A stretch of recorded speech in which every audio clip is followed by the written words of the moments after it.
Hey, what's up, everybody? Welcome to my stream. It's Eda DJ STL. How you doing, Patrice? Okay, what's up? You got Crawford. I got Crawford too. Welcome to my stream. We're gonna chop it up before they start the card. They're just talking right now. They just actually came on the air with this, so they're just showing the entrances. Nothing really. But thank you for joining my stream. Please subscribe to my channel while we're waiting. Hit the like button and the notification bell to be notified of future streams of boxing. I do all the fights, so my channel's been up not even less than 2 months, and I've done a lot of fights in that time because all the big fights are coming at the end of the year in boxing. So we got the Crawford Porter fight I've been waiting for tonight, and we got Tank Davis versus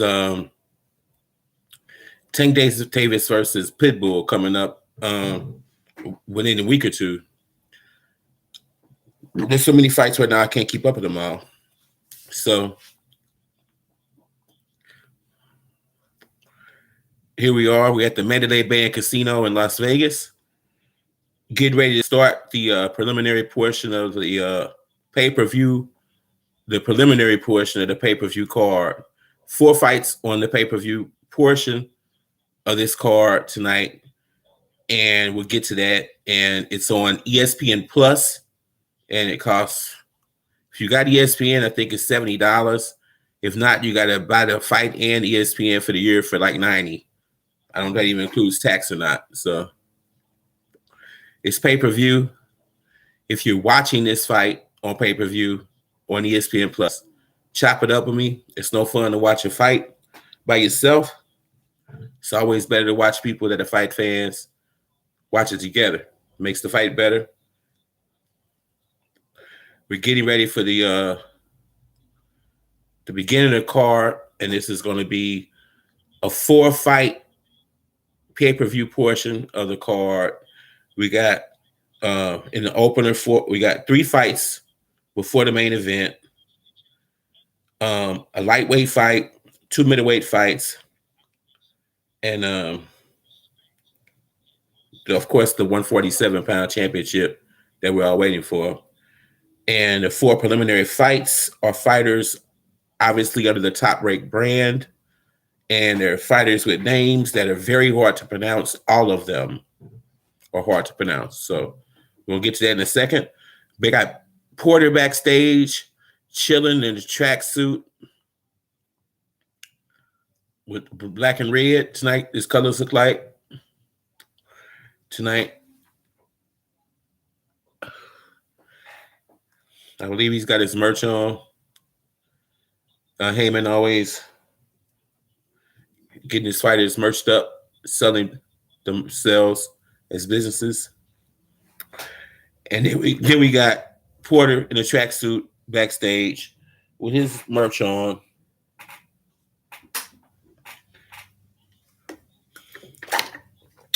We got the opening fight, which is Raymond Marathma versus Elias Damian Arahu, if I'm pronouncing that right. And this is a 100 lightweight fight, 135, opening up the pay-per-view portion of the card. And this is the opener of the pay-per-view. They're about to bring him to the ring shortly. And this card will be officially underway. We got Arahu, 18-0. Wait a minute. Started his career 18-0 and 3-3 since then. So he's been 500 after his first 18 wins. Elias Arahu versus Raymond Muratama. I'm much more familiar with the PBC fighter stables than I am Top Rank. I know the Top Rank big names, the medium level names, but not exactly the openers. Because PBC is on free television more, and they put out more material on all platforms than Top Rank on one. So there's more fights. So I know their fighters better. But I do know the Top Rank top fighters Terrence Crawford being probably their best, honestly, even though he doesn't get treated like that on Top Rank. I think this might be his first pay-per-view fight, actually, or his second, and I don't think the first one did well if he did have one. But he doesn't necessarily get treated by Bob Arum the way a fighter on his level should be. I'm a full disclosure, I'm a Earl Spence fan. I'll admit that. I'm definitely in the Earl Spence car. But Bud Crawford is one of only 6 fighters, including Canelo Alvarez, to unify all 4 belts in the modern belt era. There's only 6 fighters that have ever done that. Canelo made history of being the first Mexican a couple of weeks ago, but Crawford was already on that list. And that's a heavy, only 6 fighters have unified all 4 belts in one division in the modern 4-belt era. And Crawford was already one of them with no credibility for that. And I'm saying that, and I'm a Spence fan. I don't think he gets the credit he deserves by his own company, his own label, his own people. No, the fight didn't start, Daniel, yet. The pay-per-view portion is just starting now, and they're about to start the undercard fights. The main event is going to be the 4th fight, and that's, I would say, maybe 9:30, 10, maybe, depending upon how these fights go, obviously. We got no problem. Please like and subscribe and hit the bell. It's free. It takes 2 seconds. If you're watching it on ESPN Plus, if you ordered it, I think it's like $90. If you don't have ESPN, $60 if you do or something. But if you do order it, come back and chop it up with me. No sense watching the fight by yourself. If you're not gonna pay the $100 or $70 for this card, you got me. Either DJ STL from St. Louis, hardcore boxing fan 3 generations, and welcome to my new channel, up less than 2 months probably now. If you take a look at the channel, you see I put out a lot of content. Sports, a lot of boxing, music, entertainment, reaction videos. I'm on the grind. So we're about to start the pay-per-view portion of this card on ESPN Plus pay-per-view. We got Raymond Muratama versus Elias Damian Arahu at 135. And the fighters are in the ring.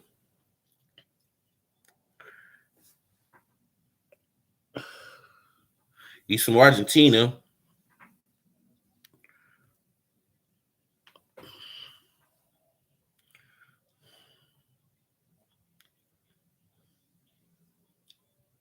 Elias Macho Arajo. Well, it rhymes if you pronounce it right. I like that. Okay. Before we start this, R.I.P. Young Dolph, who was killed Wednesday. Underrated rapper, criminally underrated rapper, passed well before his time. And now we got Mr. Muratama. He's undefeated, power puncher, supposedly. Nickname's Danger. Fits a power puncher. I like that. He's undefeated. He's being marketed by Top Rank and Bob Arum on this pay-per-view card, which means he's got some pull and they got some hope for him. If he made this card, he's undefeated. I hope the other guy is not just a tomato can. I hope not. On pay-per-view, you should get a quality fight. If it's only 4 fights, they should be quality fights. They are on the PBC pay-per-views. Let's see what Bob Arum has got. He doesn't do as many. And here we go, round 1. Murataya. And he looks very solid and somewhat tall for the 135 division. Looks like he could either do 140 or 147. He's got height. He looks strong considering his height. I don't know how this man weighs 135 pounds, but he's managed to pull it off. And maybe that's another reason why he's undefeated. He's definitely cutting.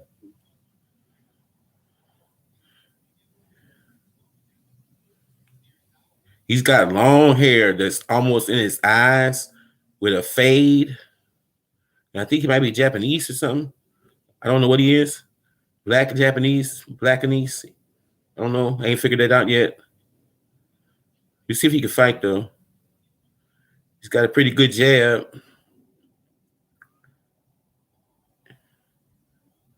Murataya is his name. He's a solid puncher, right-handed fighter, dominant hand with a solid left to the body, right to the body. He looks like he got some power in him. Known for that, nickname Danger.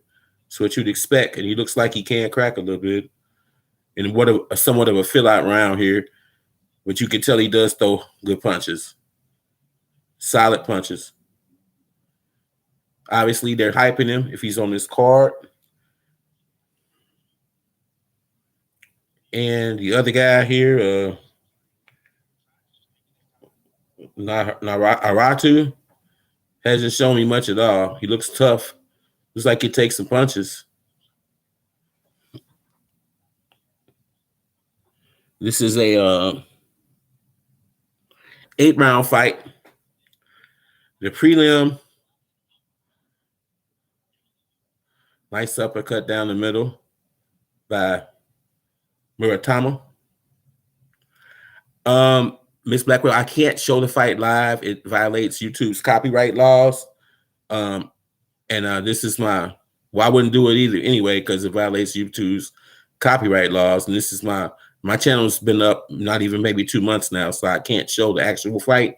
But if you can't pay the $70 if you have ESPN, or the $90 plus tax, probably $100 if you don't have ESPN, then I'll be your eyes and ears tonight because those are your two choices: paying ESPN Plus $100, or if you have ESPN, another $70 on top of your bill, or watching it through me. This is the prelim. Maybe you get a discount if you call them now. But since the prelim's already started, we got 4 fights in the main event, and the 4 fights on this undercard, I've never heard of any of these guys. So the PBC cards, I know all their fighters and their fights. When on pay-per-view, if they have 4 fights, they're going to be very, very good fights with very, very good fighters. So you're going to get your money's worth. Bob Arum and Top Rank don't do as many pay-per-views. They don't have, Canelos or anything like that anymore. They got Bud Crawford and some other guys, but they don't put as much content out as PBC. They're only on one channel, and PBC's on like 4 different ones.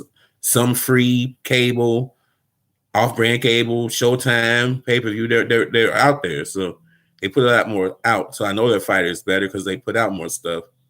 So we'll see what Bob Arum's got. We got Terrence Crawford backstage. Did that look like Kanye West? It couldn't have been. I have to see that again. They didn't show the other guy. So I'm sure it wasn't Kanye then.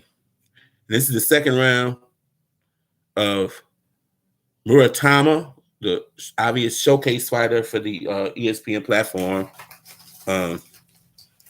Undefeated, power puncher, supposedly. Nicknamed Danger. Looks like he has some danger. And we got a solid journeyman that can take a lot of punches. Looks tough, but with no offense at all. Just the chin and a lot of guts. This might go some rounds. Unfortunately for Elias, because he's going to earn his money by eating a lot of leather tonight. Unfortunately for him, it looks like he could take it. So sometimes it's better for a fighter to get out of there quick if they're out of their league than to stay in there for 8 rounds and get their brains beat in,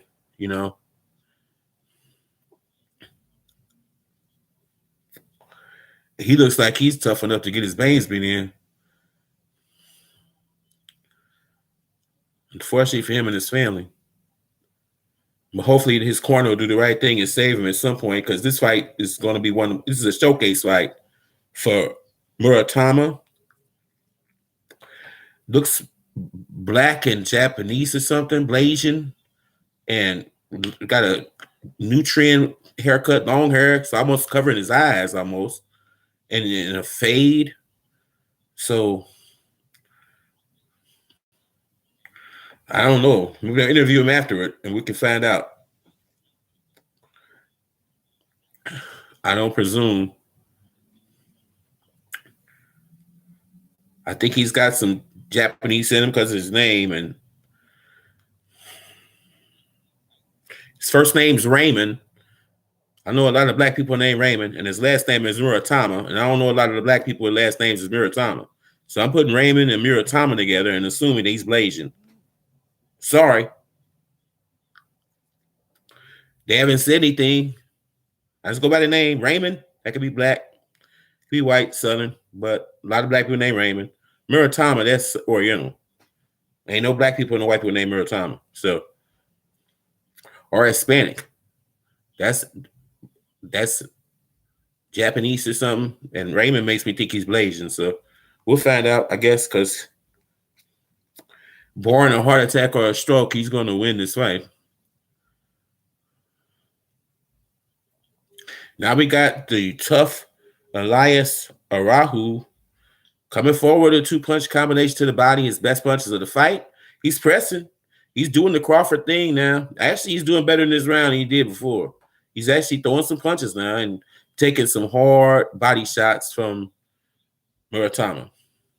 That's another round for Muratama. We got Terrence Crawford backstage in his tracksuit with his TC logo on, looking like he's from the hood, but he's from Nebraska, so I don't know much about Nebraska, but the college football team. And we got Shaun Crawford backstage with his logo, and he's in red and black. He's got his mask on, and he's isolating himself, social distancing.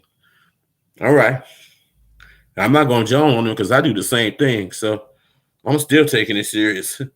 I'm washing my hands, wearing my mask, I'm getting the shots, and watching my back, doing social distance and more stuff. So I ain't criticizing him for it.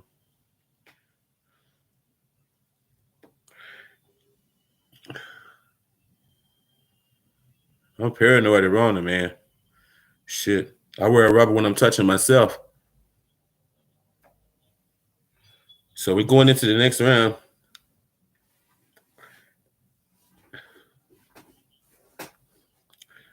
And we got Muratama, rather. Danger. I'm going to call him Danger. Hard-hitting, supposed prospect for top rank. They had an Olympian that was on the Olympic team. He was on the free portion earlier today when I was working, creating content for the channel, working my regular job in media. So I missed that. There were a lot of fights earlier today I missed. A lot of boxing today. Somebody big fought earlier. Oh, man. It's coming to me now. He must have been on the Zone. They do cards like all day. Their cards last 12 hours or something. Or he was over in England or something, but I'm trying to remember what it is. It was the Zone fight because he's the Zone fighter. The left-handed guy at 168. So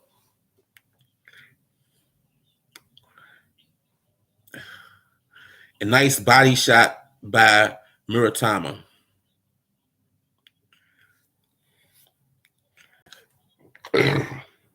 Welcome to my stream.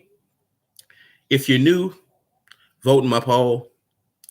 Hit the subscribe button and the notification bell. This is the preliminary fight or the pay-per-view portion, prelim. We got a Muratama, undefeated 135-pound fighter being promoted by Top Rank versus Elias Arahu. Looks like a journeyman who's very tough and takes a lot of punches and has a good chin. And it's not boring. It's a one-sided fight, but he's trying his best. I'll give him that much. He's going out like a warrior. He's tough as nails. He just don't have the talent.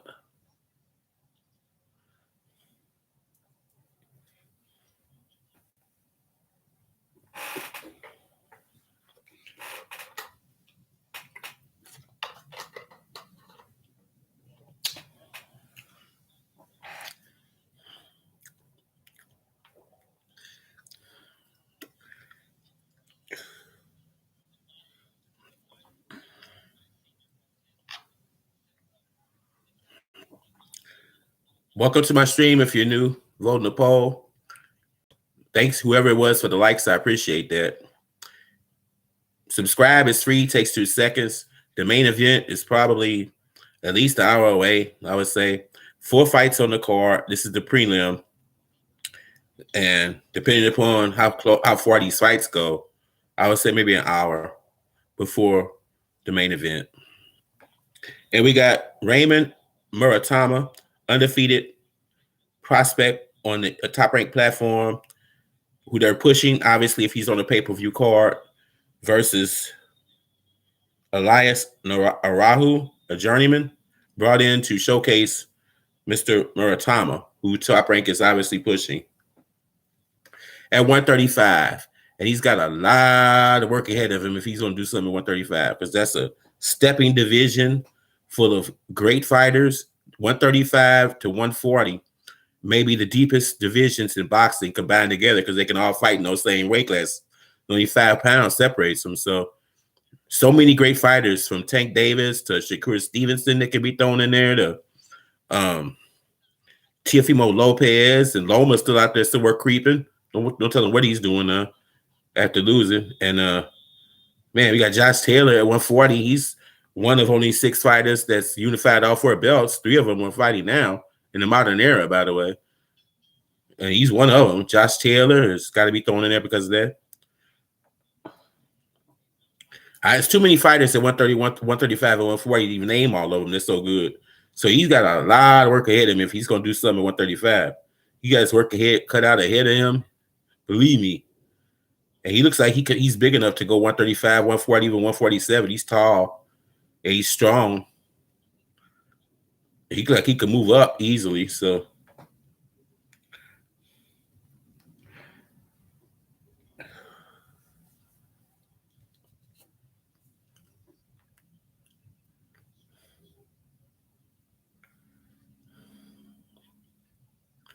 getting ready for the big main event. WBO champion Bud Crawford versus 2-time former champion Shaun Porter. This is going to be Terrence Crawford's first big fight, first named fighter he's actually fought since he won the title back in 2018 over Jeff Horn. He hasn't fought a fighter at 147 yet that's a top 5 or 10 elite fighter. Top 10, top 5, definitely.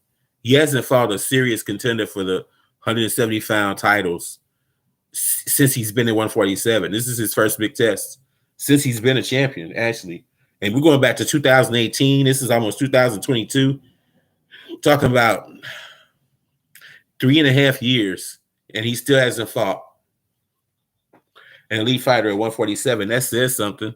I can't name all the fighters, top 5 elite fighters that Earl Spencer's fought in that time. He's fought everybody except for Ugas and Pacquiao, unfortunately. Outside of that, and Boots Ennis, yes, pretty much cleaned the whole rest of the division out. So he's got like 3 people that he could deal with. So this is Crawford's first big test at 147. That's amazing. He won the title June of 18, and this is December of 2021, and he has still not fought an elite fighter at 147 in all that time. That says something about his marketing. It says something about Top Rank. It says something about Bob Arum. And the only reason he got this fight is because Crawford was made as mandatory. He had to fight him by the WBO. We might not even have seen this fight if Crawford wasn't as mandatory.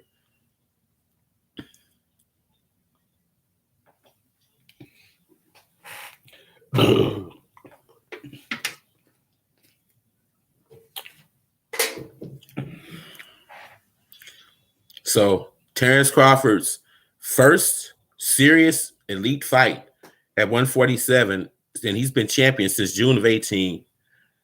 And I can't name all the people Spencer's fought. We got Shaun Porter backstage with his tracksuit on, red and black with a headband, bandana, or forget the name of what those are called, sweatband. And now they're showing a hype video of Shaun Porter. Shaun Porter, the fans' favorite, action fighter, former two-time champion, won the title in 2013, his first welterweight champion in 2013 over St. Louis's own Devin Alexander, and I'm from St. Louis. So Porter beat our fighter for his first belt. Then 2 fights later, lost that belt to Kell Brook, and was clearly beaten in that fight by decision. Then he fought Keith Thurman again for the championship in 16, lost to Thurman, but then came back and got it done in 18 and beat Danny Garcia for the WBCA championship, and that was his second time. So Porter's looking to become a 3-time 147-pound fighter tonight, make a little history, and I don't think it will happen because I got Crawford by a decision in this fight. And Crawford, his first opportunity versus an elite 147-pound fighter since he's been champion, and we're going back to 2018, and he's fighting the weakest one. Out of all the top fighters, Shaun Porter is the weakest touch, and he might not have even fought him if he wasn't the mandatory. Bob Arum and Top Rank have basically stalled his career as far as I'm concerned. And this fight was forced upon Top Rank and Bob Arum because the WBO made him, Shaun Porter, the mandatory contender. He had to fight him or lose his belt. And so this fight was forced on Arum, forced on ESPN and Top Rank. Bob Arum doesn't like to spend money for these pay-per-views. He doesn't have confidence in Terrence Crawford. He said repeatedly that Terrence Crawford doesn't make him any money, and he loses money on Terrence Crawford. That means you don't believe in your fighter. His marketability, you don't believe in it. And if I was Terrence Crawford, his contract is up at the end of this year. This is his last fight probably on Top Rank. And for Bob Arum, because the contract's up after this. He's a free agent after this. So this is Terrence Crawford. If he's smart, this is his salvation fight. He gets his first win over a legitimate 147-pound fighter, and he gets to step and get a new contract and go somewhere else and either be a free agent like Canelo, or what I would think he's probably going to do is sign a managerial contract with Al Heyman and get paid. That's what I think he's going to do. But any of those options is better than staying with Top Rank. Anything is better than that. Canelo is doing a free agent thing, but I notice his free agent thing is laying very closely with PBC now. Ever since he's been a free agent, he's been laying close with Al Heyman. He saw how Al Heyman made money from Mayweather, his only defeat. He's marketing himself and making money.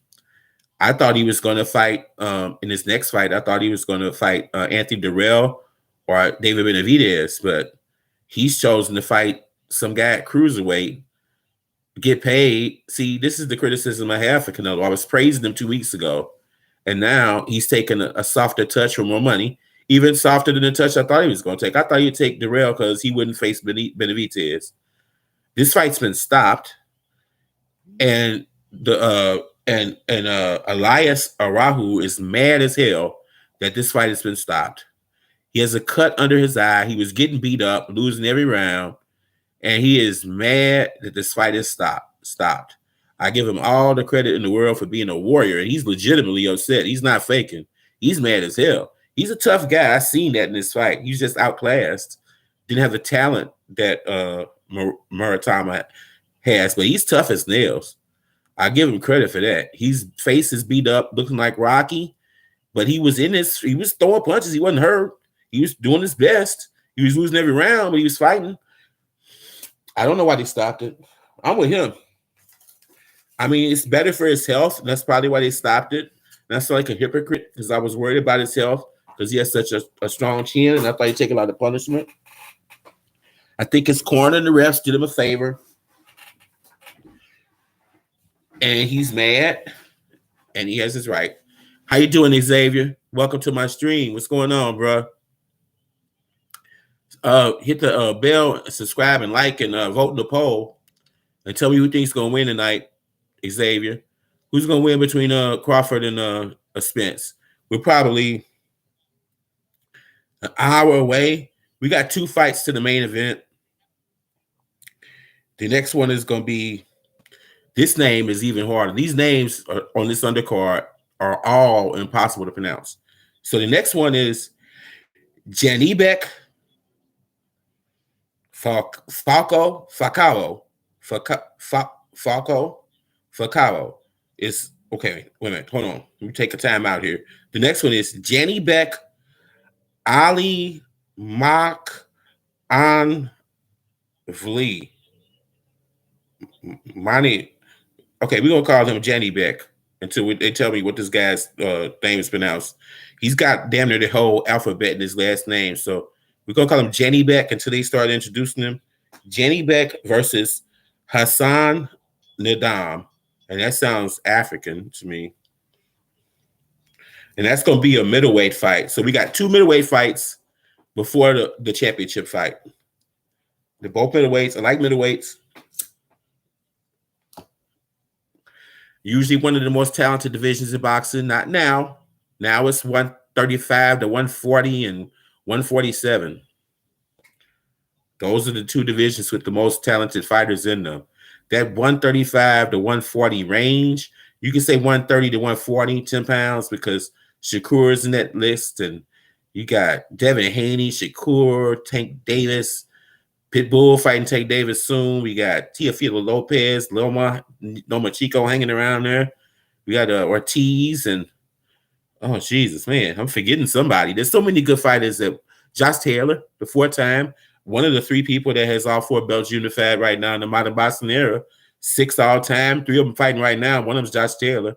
There are so many great fighters between 130 and 140. This Muratama guy looks like a prospect, but he's got a lot of work ahead of him in that division because you're going to have to be stepping at 135.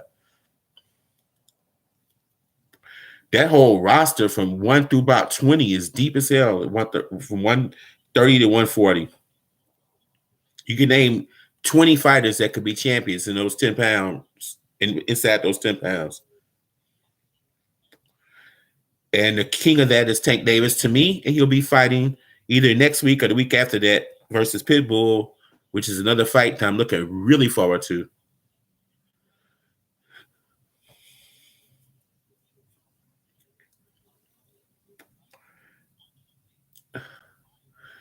So we got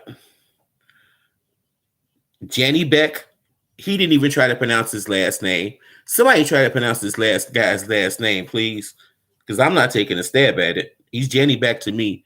And Hassan Nadam.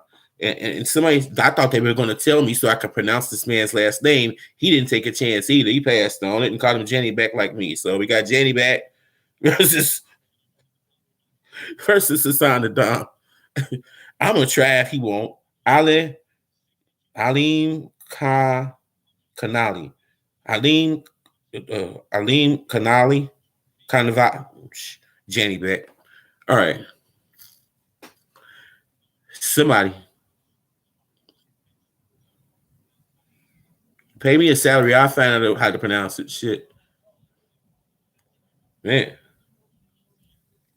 So they'll talk about the main event, which is probably hour and a half away, depending upon how quick these 2 fights go. I hope they're more competitive than that first fight. All respect to Elias Arahu. He's tough as nails, but that fight was never in doubt. And we'll find out what Raymond Muratami has for you. I think he's Blasian. Got the hip-hop hairstyle. Hair so long you can't even see his eyes. Young fighter, looks solid, looks good. 135. That's a bad spot to be in. Bad spot to be in. Now they're showing clips of Shaun Porter fighting at 8 years old. In his first amateur fight, unbelievable. He's got red, white, and blue American flag trunks on in his first fight at 8 years old. Shaun Porter. It looks like they're barely on him. Wait a minute, that's the other guy. He's in a track stance, running across the ring like Aaron Pryor. He comes out at 8 years old, and he thinks he's Aaron Pryor, running across the ring, almost similar to what he does now, except Aaron Pryor could crack. He could knock you the fuck out, and Shaun Porter can't. He can't bust a grape. If he had power, he'd be a problem. He'd be a little Aaron Pryor. He's Aaron Pryor light. Aaron Pryor without a punch. And probably not as good boxing ability. Aaron Pryor is one of the greatest fighters ever. So, a bootleg Aaron Pryor without the power. That's Shaun Porter. And that's enough to make you a top 10 fighter in the welterweight division and two-time champion and a top 5 fighter in the division. Just a little touch of Aaron Pryor.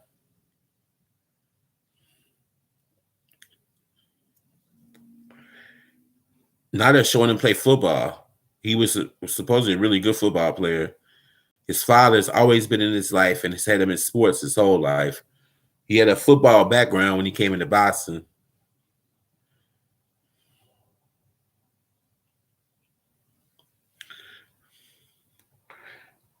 His father exposed him to a lot, and it's paying off for him because he's probably a millionaire.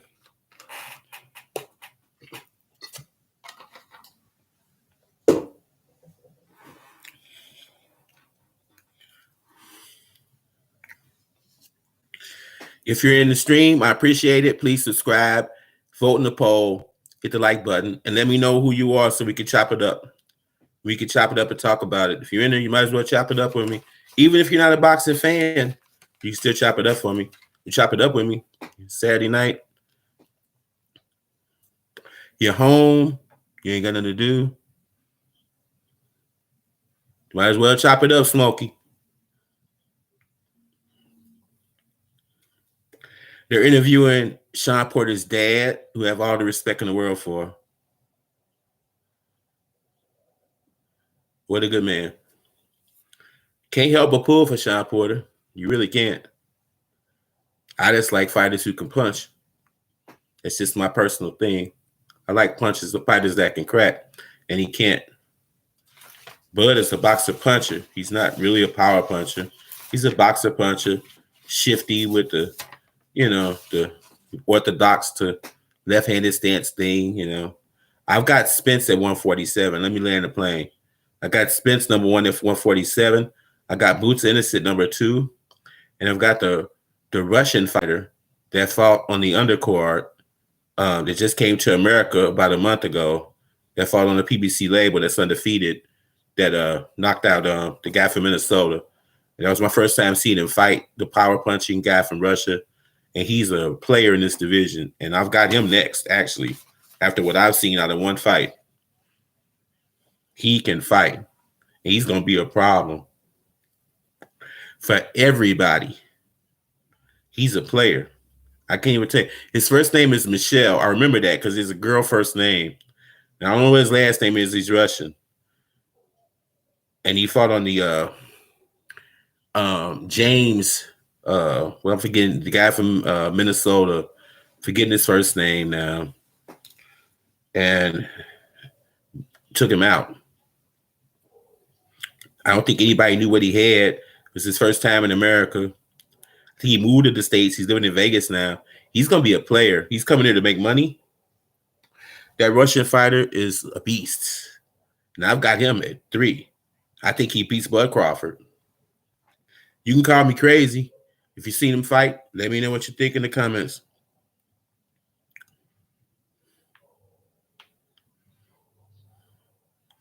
First name's Michelle, last name is Russian, but he can definitely fight. He's got power, he's got balance, he's got a little more speed than most Russian fighters have. He's good with his combinations, and he switches up back and forth. He's a problem. I think he was a big amateur star fighting for Russia. And he moved to the United States in order to make money. And I think he's going to make a lot of money in the United States. And I think he's going, well, I ain't going to say he's going to win a belt because I think what's next is Crawford wins this fight. Crawford is a free agent. This is his last fight with Top Rank. I think my personal opinion is I think he's going to sign with Al Heyman as his manager. And I think you're going to see him fight Spence next year as soon as Spence is 100% healthy. So I think you're going to finally see the Spence fight late next year with Bud Crawford either as a free agent like Alvarez or actually signing as a managerial contract because Al Heyman isn't a promoter, a managerial contract with Al Heyman. Would probably be his smartest move. Everyone has done that as a millionaire now of the boxers, the major ones. They're all multimillionaires, businessmen, making a lot of money because Al Heyman gets his fighters paid, whether you like him or not. So if I was him, I'd do what Mayweather did when he left Top Rank. He left Top Rank, signed with Al Heyman, and he's the biggest moneymaker in the history of boxing. Canelo's following that same game plan, and it's working out for him now. He just got $40 million for that last fight. Al Heyman made that happen, and I think he's going to continue that relationship even as a free agent. I wouldn't be surprised if he has a managerial contract with him already. But he's not signed into a label, just like Mayweather didn't. He had his own thing, and he signed with Heyman as his manager. I think that's what Bud Crawford's going to do. And you'll see Spence and Crawford late next year as soon as Spence's eye is healthy. Now it's going to be Spence's eye that's going to hold it up after this fight. This is his last fight on Top Rank, unless he's the biggest fool in boxing. He already got ripped off the first time he resigned. I'm pretty sure he's not dumb enough to do the same thing over again. I'm pretty sure. He was over in Dubai earlier this year, looking around, talking to the guy from England. I forget what his name is, the promoter over there. So I think he's gone. He should be gone. His first major fight at 147 since he's been a champion, and we're going back to 2008 when he won that belt over Jeff Horn.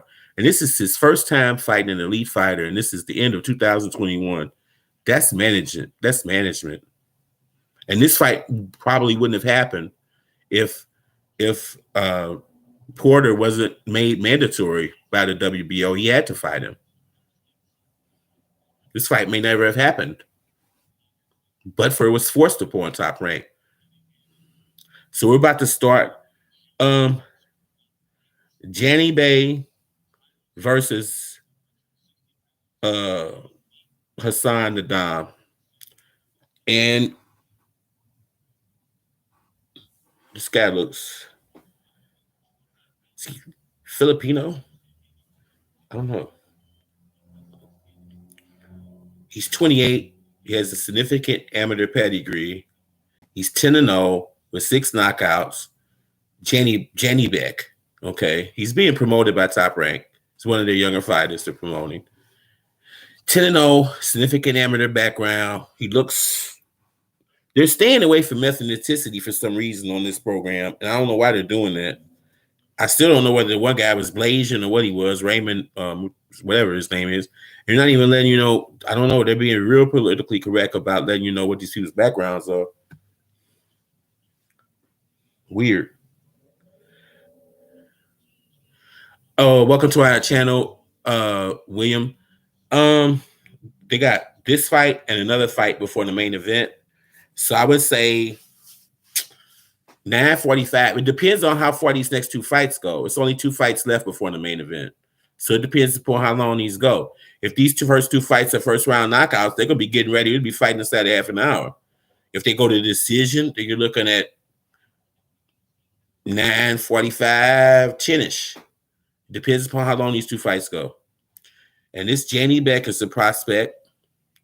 I think these are both prospects, maybe. I've heard of the African guy before. I think I might have seen him fight before. This is a 10-round fight. It's the WBC Continental America's belt, whatever that is, at middleweight. William, if you can, subscribe, hit the like button, and hit the bell so you won't miss the main event. It's free, takes 2 seconds. We got at least an hour to kill. Might as well do something. Make it happen for your boy, Eat DJ STL from St. Louis, Missouri. And we got 2-time Olympian, 2-time Olympic champion of the world, Hassan Nadam, who has had a career as a pro with 5 losses. So it didn't happen for him when he turned pro, apparently. And we got this guy's going to have to pronounce his name. Okay. He's from Kazakhstan. 159. Undefeated to the no. 6 knockouts and 10 fights. Say his last name. 2016 Olympian. He's weight number 4 at WBC at middleweight. Pronounce his last name.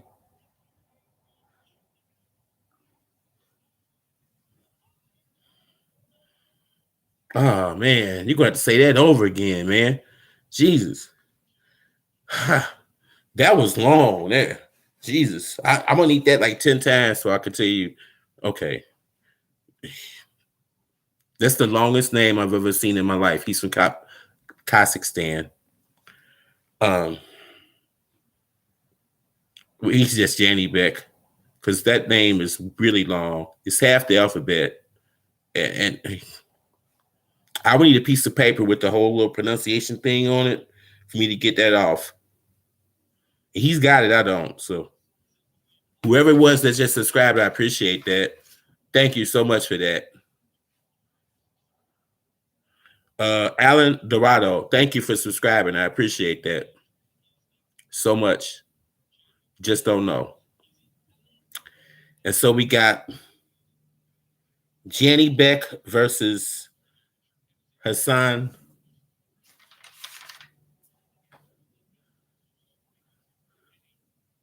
This guy had over 300 fights in the Olympics and only lost 8 fights. Janny Beck, extensive Olympic background and pedigree. He's left-handed. He's got gold and black on. Got good height for a middleweight. Balance is questionable. With Olympic fighters, I look to see if they have leverage and if they can throw hard punches because you don't have to do that in the Olympics as much. It's about volume, not quality of punches, unfortunately, with the little point thing they do now. Which they should just throw in the bucket because it just leads to discriminatory decisions. Guy pushing buttons whenever he wants to. That ain't gonna work. The hell is that about?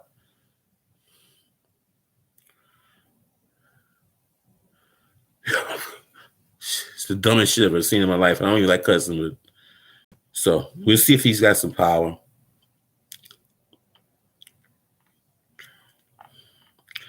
Janny Beck, he's got 6 knockouts and 10 fights, and I guarantee you they were tomato cans.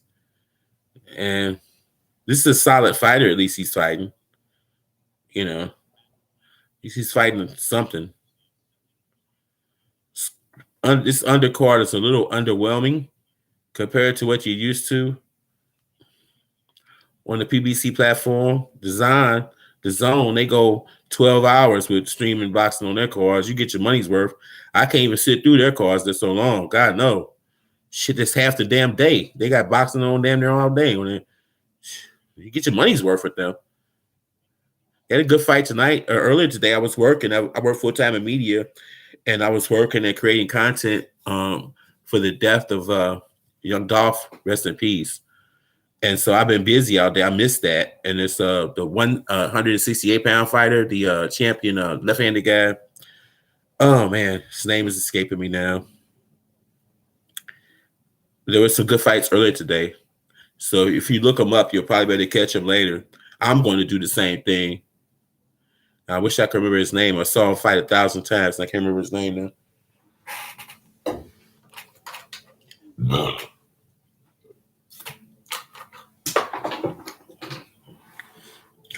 All right, we got Janny Beck, who's not showing me much. Not showing me much.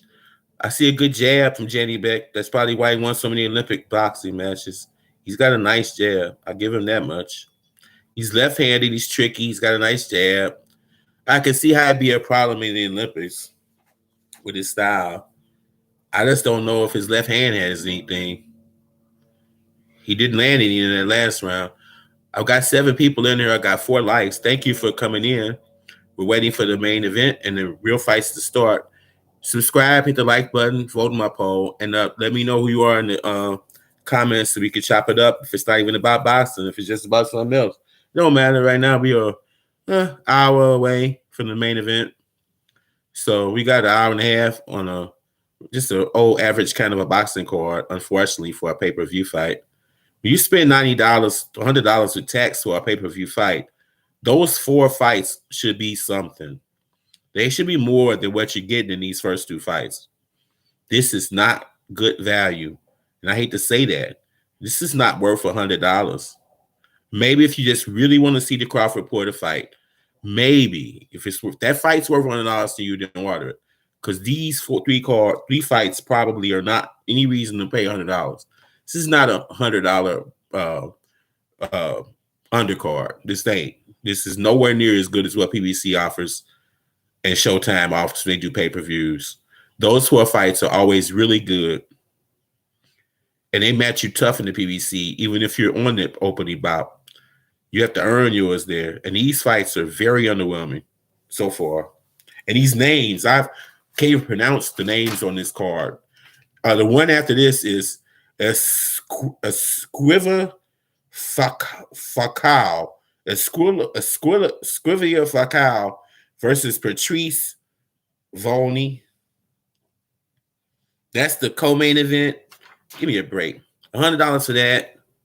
Come on, man. This is bad, man. But I'm broadcasting, so I have to do these things because it's part of my YouTube thing, my YouTube channel. I have to do this. This is business for me. It's a business expense. But if I was a regular person,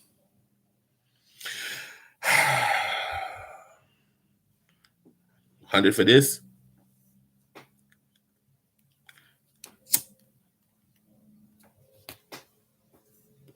I have to do it.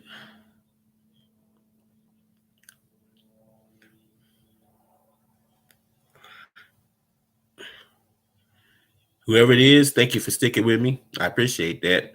Let me know who you are in the comments. You're rolling with me hard. I'd like to know who it is. My guess is Xavier or Patricia. Or Patricia Blackwell. But we got Jenny Beck again versus Hassan Nadam, who is boxing, kind of not being aggressive, trying to outbox Jenny Beck. I don't know about that theory on that. The guy's a boxer. He's Olympic trained. He tried to sneak in with a sharp right hand right there. He's trying to play the veteran games with him. He does have a lot more experience than Jenny Beck, and he's playing veteran games with Jenny Beck in this ring right now. He's taking him to school a little bit. It's not paying off for him because he's not really taking advantage of the things he's doing. But he's playing a lot of games, setting tracks. So he just landed to a self combination, nice combination by Hassan, by Nadam. Nadam is winning this round. The first round was so boring, I couldn't tell you who won it. But Nadam is actually winning this round. As a veteran, he's setting traps, he's boxing, he's jabbing, he's in and out. And he's kind of got Jenny Beck kind of like a deer in headlights in this round. He's trying to process and figure out what the hell this guy's doing now. That round goes to Nadam. The experienced fighter versus the prospect. We got Shaun Porter backstage, putting on his boxing trunks now. About to get ready to start hitting the mitts now. They're interviewing. This is a promotional plug for Terrence Crawford, showing him training and running. Talk about the fight coming up. This is the stuff you see leading up all the first 2 months of the fight. That they're recycling now in between rounds to keep you watching because this, this undercard is underwhelming. $400. And I'm being kind because I'm a boxing fan, so I say underwhelming.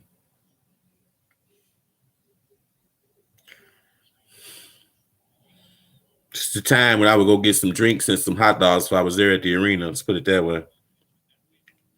And we got Buzz Crawford putting on his boxing boots and getting his trunks on. They starting to get ready to get going now. They finna start hitting the mitts and get ready. This fight looks like it could go 10. Unfortunately, or fortunately. If you paid $100 for it, you'd say fortunately, probably, I guess. But we got Hassan Nadam, who took control in that second round. And it's the third round. And he's in the corner laying a trap for Janny Beck to come in. Janny Beck takes the challenge, goes into the corner, lands a solid jab. He has a good jab, and left hand behind it that had no power at all. So he's a left-hander with a good jab, some pretty fast hands, with an extensive Olympic background, versus Nadam, who also has a significant Olympic background, but has, I think, 5 losses on his record now. Just hasn't materialized for him. It's a transition to the pro game. Some great fighters from the Olympics, amateur background, don't make it in the pros. You have to transition over. It's a whole different game. You're not just throwing weak punches and having somebody pushing the button when you landing some soft punches. This is about, this is real fighting here, which the Olympics used to be. Before this button pushing, number counting, analytical bullshit that they got going on now in the Olympics that gets fighters ripped off. So we got Janny Beck with a nice left hand to the head of Nadam. And Nadam was a little off balance there. I don't know if he was hurt or if he was just off balance. Looks like he was just off balance. He's circling and looks pretty good on his legs. It throws a combination, left, right, left, right, excuse me. And we got Janny Beck, got him in the corner now, and he's turning up the heat. Janny Beck in the corner, landing punches on the dime now. The calm in the corner, I think he might have been hurt by that punch. Yeah, I think he might have been hurt by that punch. And Janny Beck's letting him off the hook now. I don't know why he walked back. Why did he take 2 step backs and the ref's not there? He just lands the left hand to the head of Nadam. We got a nice jab by Janny Beck. Janny Beck, nice jabs, beautiful jabs. You see why he won so many Olympic fights. Beautiful jab. Nice jab. That jab is something.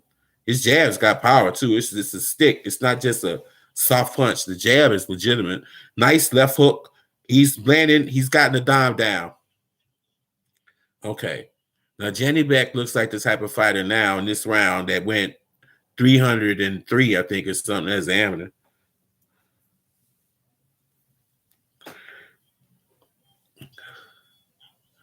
Now, he looked like what he was, his record suggested in that round.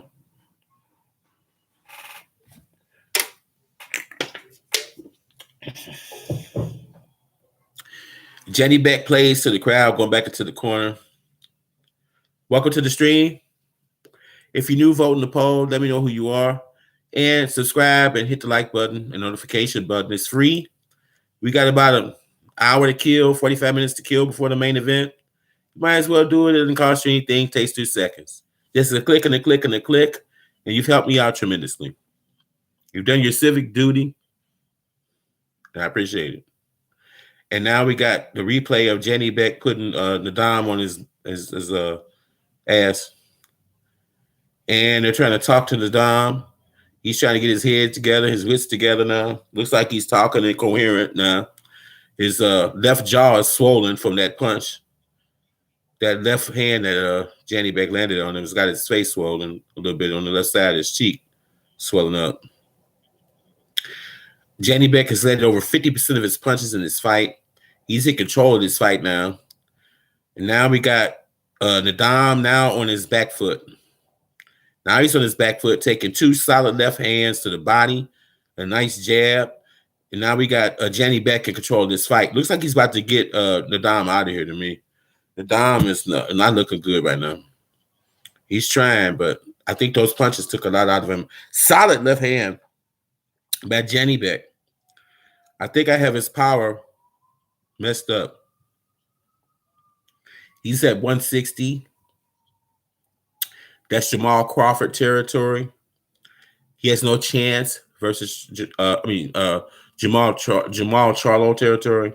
He has no chance versus a fighter like that. No chance. None. Nadia.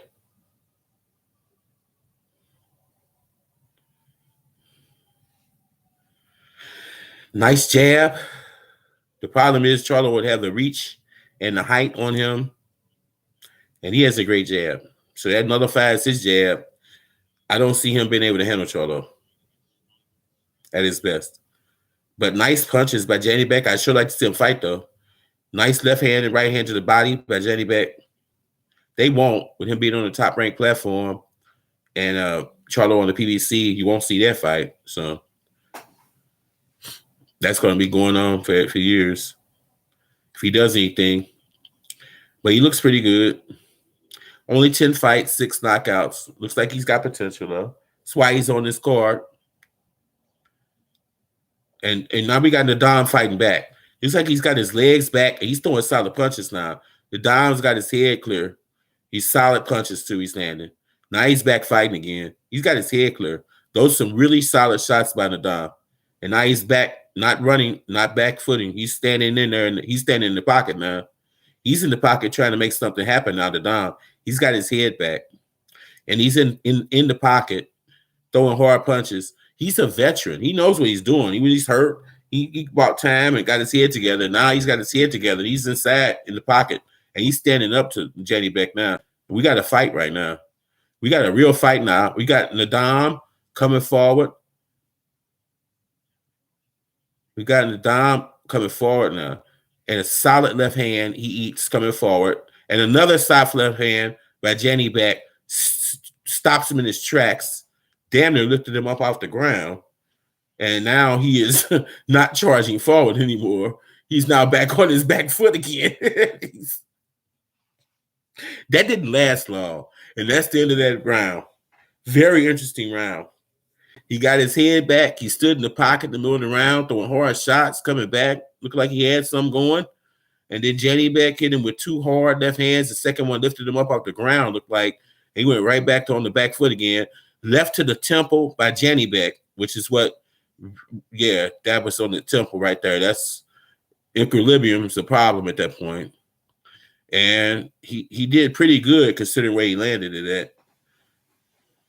So the ref is looking in that corner like he's wondering whether he should stop this fight or not. And he shouldn't.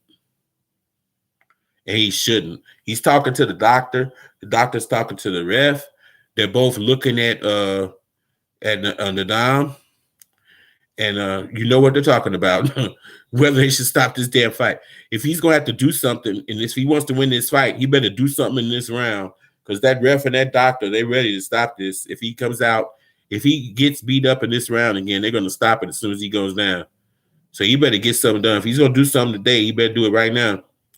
This is go time for Mr. Hassan Nadam.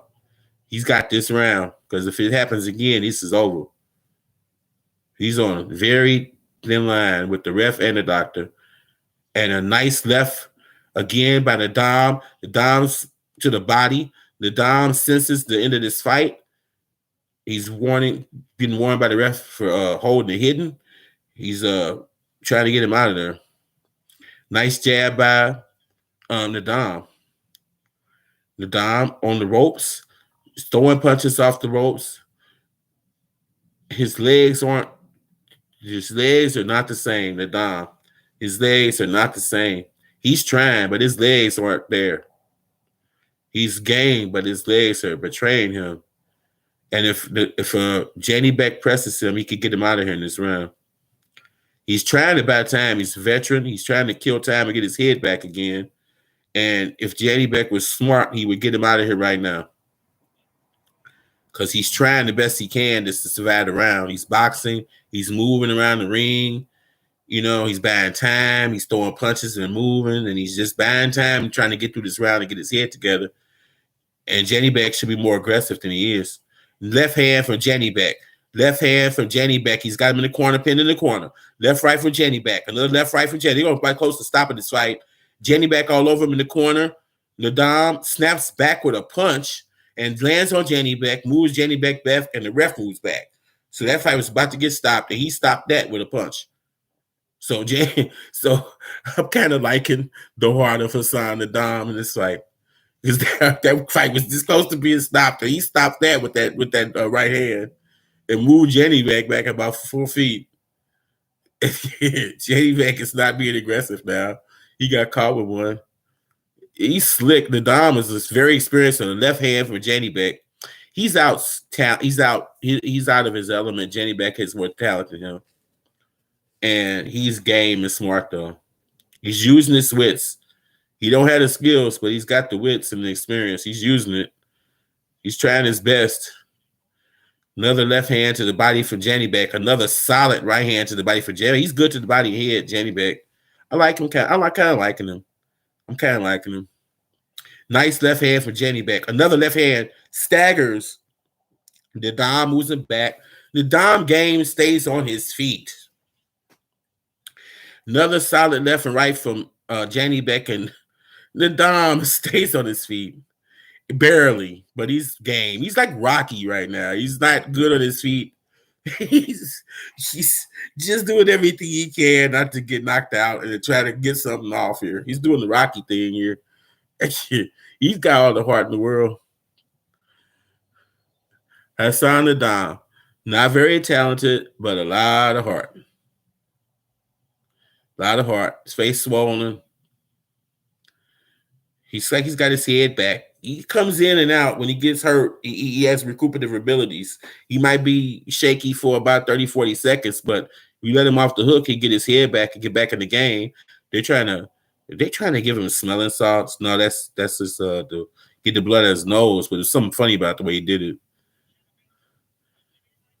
Nice left hook in slow-mo from Jenny Beck. Uppercut, I mean. Nice jab by Saddam, and then Jenny Beck comes back with that left uppercut.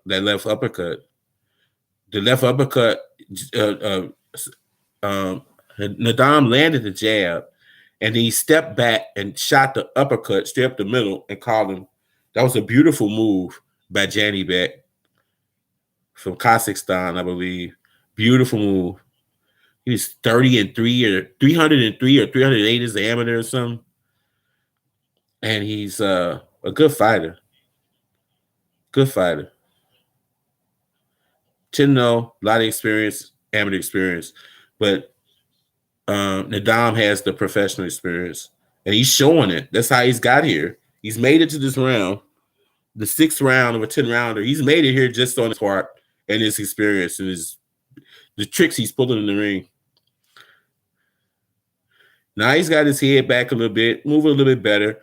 Solid left hand from Jenny Beck, and he was rolling away from it. And so it didn't get Nadam, didn't hit him solidly because of that. Jenny Beck is very experienced for a fighter with only 10 fights. He's trying to set him up to get his hard shots in. And Nadam in the high guard, when they're close and they're moving and trying to get away to get his head back some. Nice jab. Now a solid left and right from Nadam. Nadam's got his head back again. And now he's being brave again. This keeps going on over and over. And every time this has happened, when he gets brave, Jenny Beck lands something on him and rocks his world. And it's got to be taking a toll on him. But he's game. Jenny Beck with a nice left hand. Nice right to the body by Jenny Beck. He mixes his punches to the body and head well. Nice. Well, he didn't catch him, but it would have been a nice Hassan moving out of the way of those punches. He slided to the left and the right and slid to the left and avoided those punches. He's really experienced. He knows how to use the ring. He knows how to set traps and he's a spitball pitcher if he's a baseball player. He's throwing junk up there. And Jenny Beck is like the fastball pitcher. He's nice right to the body by Hassan Nadam. Another left to the body, solid left, right to the by Nadam. Another sweeping right hand by Nadam.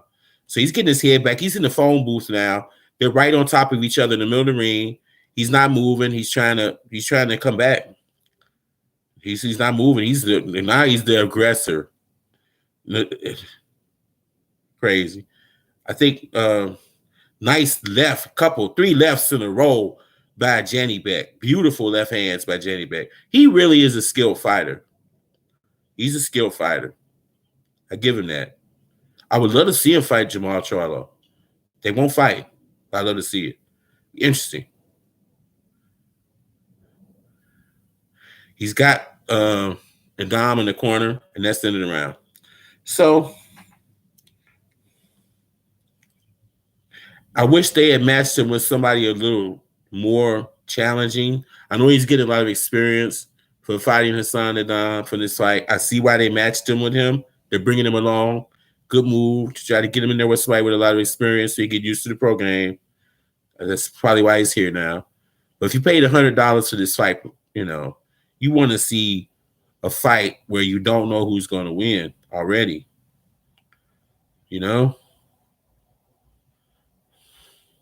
This is not a regular card. This is a pay-per-view card. People are paying $100 for this card. You should have better fights on it. The first 3 fights should be steppers. They shouldn't be this. Nobody thinks the Dom is going to win this fight. That's unacceptable if you're paying $100.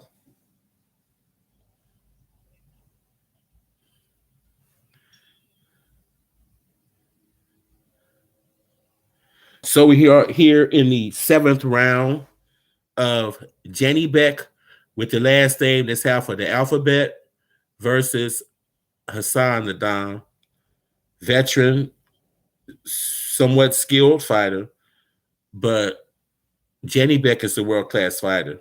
He's going to be. He may have 10 fights, but he's got a long amateur background, very, very strong amateur background, and he's a very experienced fighter to have only 10 fights. But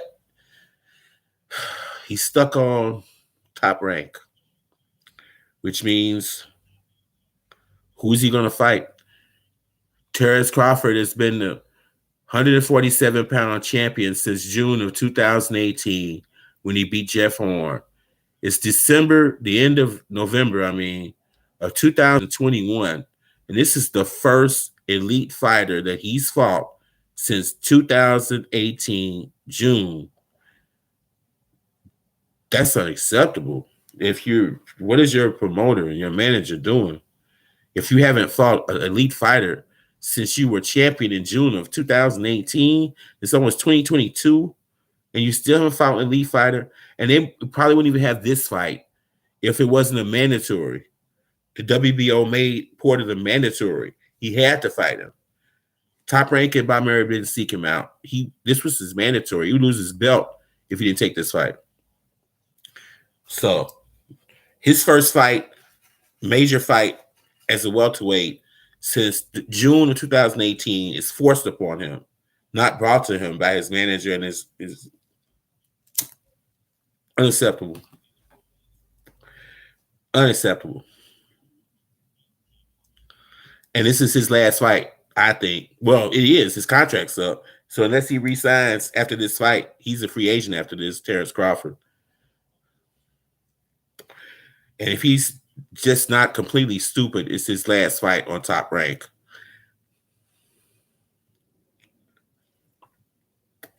And maybe that's why this card, the undercard, is so weak. Because he was this mandatory, that means Top Rank and ESPN had to actually pay Crawford and Porter good money. So they didn't have they're very cheap. They didn't spend any money on the undercard because of that. And we got Jenny Beck with Hassan Nadam in the corner.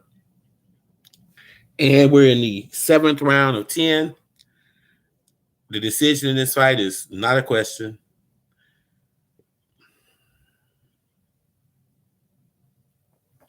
The ref just stopped the action. He's bringing Nadam back to the corner, not to stop the fight, but because tape is coming off his gloves. So they're retaping his gloves.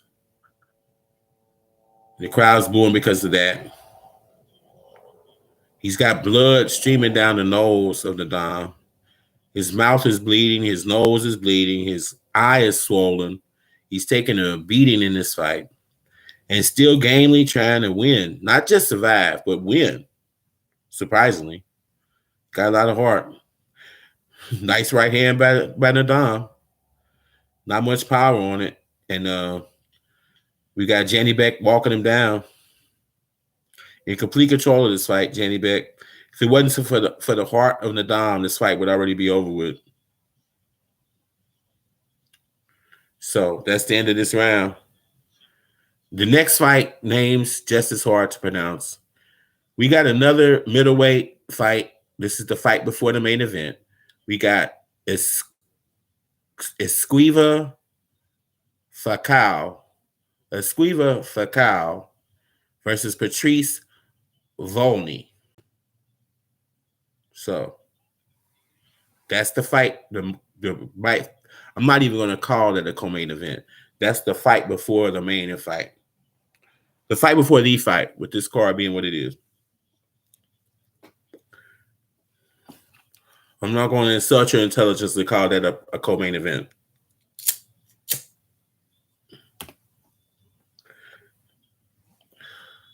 And we're live from the Mandalay Bay Casino in Las Vegas, Nevada. Known for great fights and buffets and gambling and other things.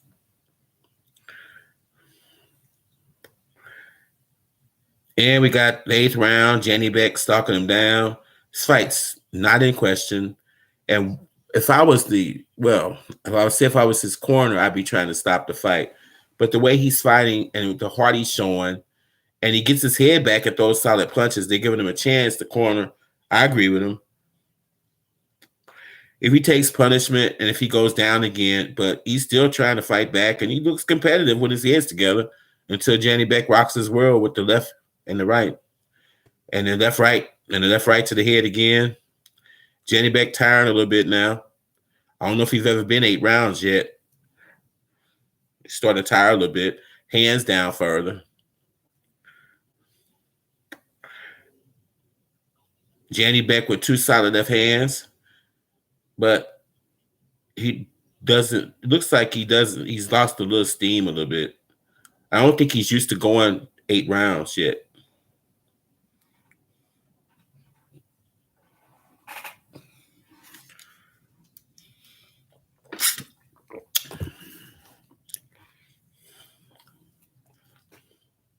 Guess if I take the label off my water, then I don't know how YouTube is with this. YouTube is so strict with their rules and regulations.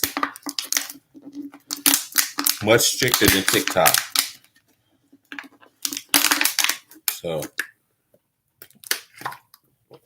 the things you could do on other places, you can't do on YouTube. So I'm very cautious on YouTube. I know you can smoke. I don't know if you can show the labels of drinks on here. So I'm not going to show that. Solid left hand from Janny Beck. There's so much blood coming out of the nose and mouth of Hassan the Dom that his corner needs to be thinking about stopping this fight. He's really taking a lot of punishment. And I know he wants to win this fight. He's not. Unless he comes through with a lucky knockout. And this happened before. It's happened before. Which is why they haven't stopped it yet. He's definitely defending himself. He's just taking a lot of punishment. Nice left hand from Hassan the Dom. See, this is what I'm saying. They're not going to stop it. And then he comes back with the left and right, Janny Beck. And he beats up on him in the corner. And the ref just stops it. That's it. The ref just did him a favor. And Hassan the Dom is upset about it. He's saying no, no, no. But his face and his nose and his cheek and his mouth, they're saying yes, yes, yes. Because he's got significant blood coming out of his nose, out of his mouth. His cheek is swollen, so he got a baseball on it. His face is saying yes, yes, yes, stop it. His heart is saying, and mouth is saying no, no, no. But he's saying no, no, no from a mouth that's got blood pouring out of it. So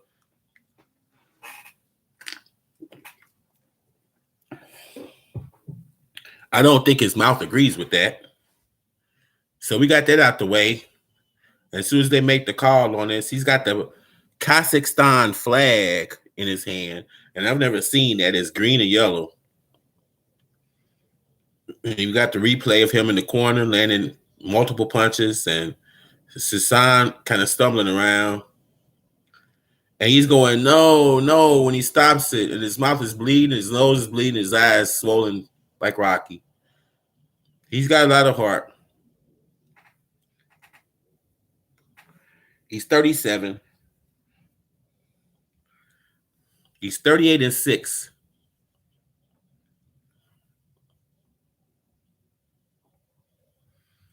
He said, no, no, no, I'm ready to die. That's what he told the ref. Hassan Nadam is a soldier. He is a soldier. All respect to the Honorable Hassan Nadam. He's a soldier. He said, no, don't stop it. I'm ready to die. Okay. And that's why his corner didn't stop this fight, because they know they're fighting. They don't want to lose their damn job because he's going to die in his ring. Well, that answers why his corner didn't stop the fight. They know him better than I know him. And if you knew that about him, then you know you ain't stopping shit unless you want to lose your job. Either the ref's going to stop it or he's going to die. That's his look on this. And he's mad at the ref for stopping it. All praise to the Honorable Hassan Nadam. The Kazakhstan flag is green and yellow, and their logo looks like the sun. I've never seen that. And his last name has 1, 2, 3, 4, 5, 6, 7, 8, 9, 10, 11 letters in his last name, if I counted that right. 3, 6, 9, 10, 11. He's got 11 letters in his last name.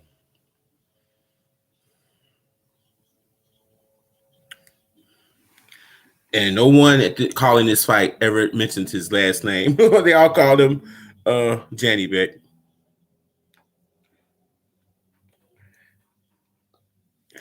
But he's a good fighter. Somebody to look out for at 160. I hope they got some competition over there for him.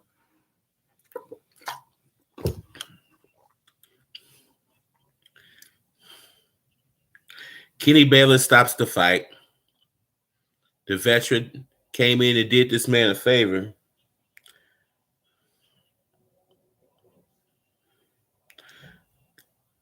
Kazakhstan Alehan something. Okay, well, that was close enough. Jenny Beck's a good fighter. Jenny Beck Ali, let's call him. That's easy. Ali's in his first name. Now we got the next middleweight fight, the fight before the main event. Some more names that are hard to pronounce. We got Esquiva Falco versus Patrice Volney. Patrice is obviously black and American. And by the name, and Esquiva Falco is Latin. We got Terrence Crawford, the undefeated Terrence Crawford. The untested at 147 Terrence Crawford in his backstage where they're decked out in black and white. He's from Nebraska, Omaha. Getting close to, they're going to start putting their tape on and wrapping their hands, hitting the mitts, getting warmed up, because this is one fight away now. We're one fight away. It's 9:28. If it wasn't for all the talking, I think they're going to string this out to about 10:30 probably. $100, try to make you feel like you got your money's worth. Because right now we're not waiting on anything. They're showing clips of Terrence Crawford and stuff like that. You know, this is killing time right now. This is, for some reason, stalling. They're stalling now. So that gives us the opportunity to chat while they're doing this same promos that you've been seeing, recycled promos you've been seeing for the last 2 months over again. Gives us the opportunity to say, if you're in my stream, I got 5 people that have been hanging with me solidly. You probably already voted in the poll. But let me know who you are. Let's chop it up and talk about this. Let's talk about whether Terrence Crawford is going to leave Top Rank after his contract runs after this fight. And whether you think he's going to fight Earl Spence next year. I think, yes, he's going to leave. And that's late next year, we're going to see Terrence Crawford and Crawford. As soon as Earl's eye gets together and he's healthy, he might take one tune-up bout, but Earl don't really take tune-up bouts. The last time he took a tune-up bout, it was Danny Garcia, former champion. So he didn't really fight pushovers. He takes everybody on. So he probably take one fight, and then we're going to have Crawford and Spence late next year. It's finally going to happen. because he's going to be free after this fight. He's free at last. And you can leave out on the high note. You got Jason Waldrop. I can't give an honest opinion. I haven't kept up with boxing or MMA for a few years. Hey, you know what? I understand that. Shit, everybody's busy, you know? And sometimes it takes fighters that, with boxing, it takes a fighter that you really like a lot that gets you caught back up into the sport. And once you get that fighter and you get caught back up into it, you realize what you missed. And it draws you back in. It's like drugs or something. Except this ain't bad for you.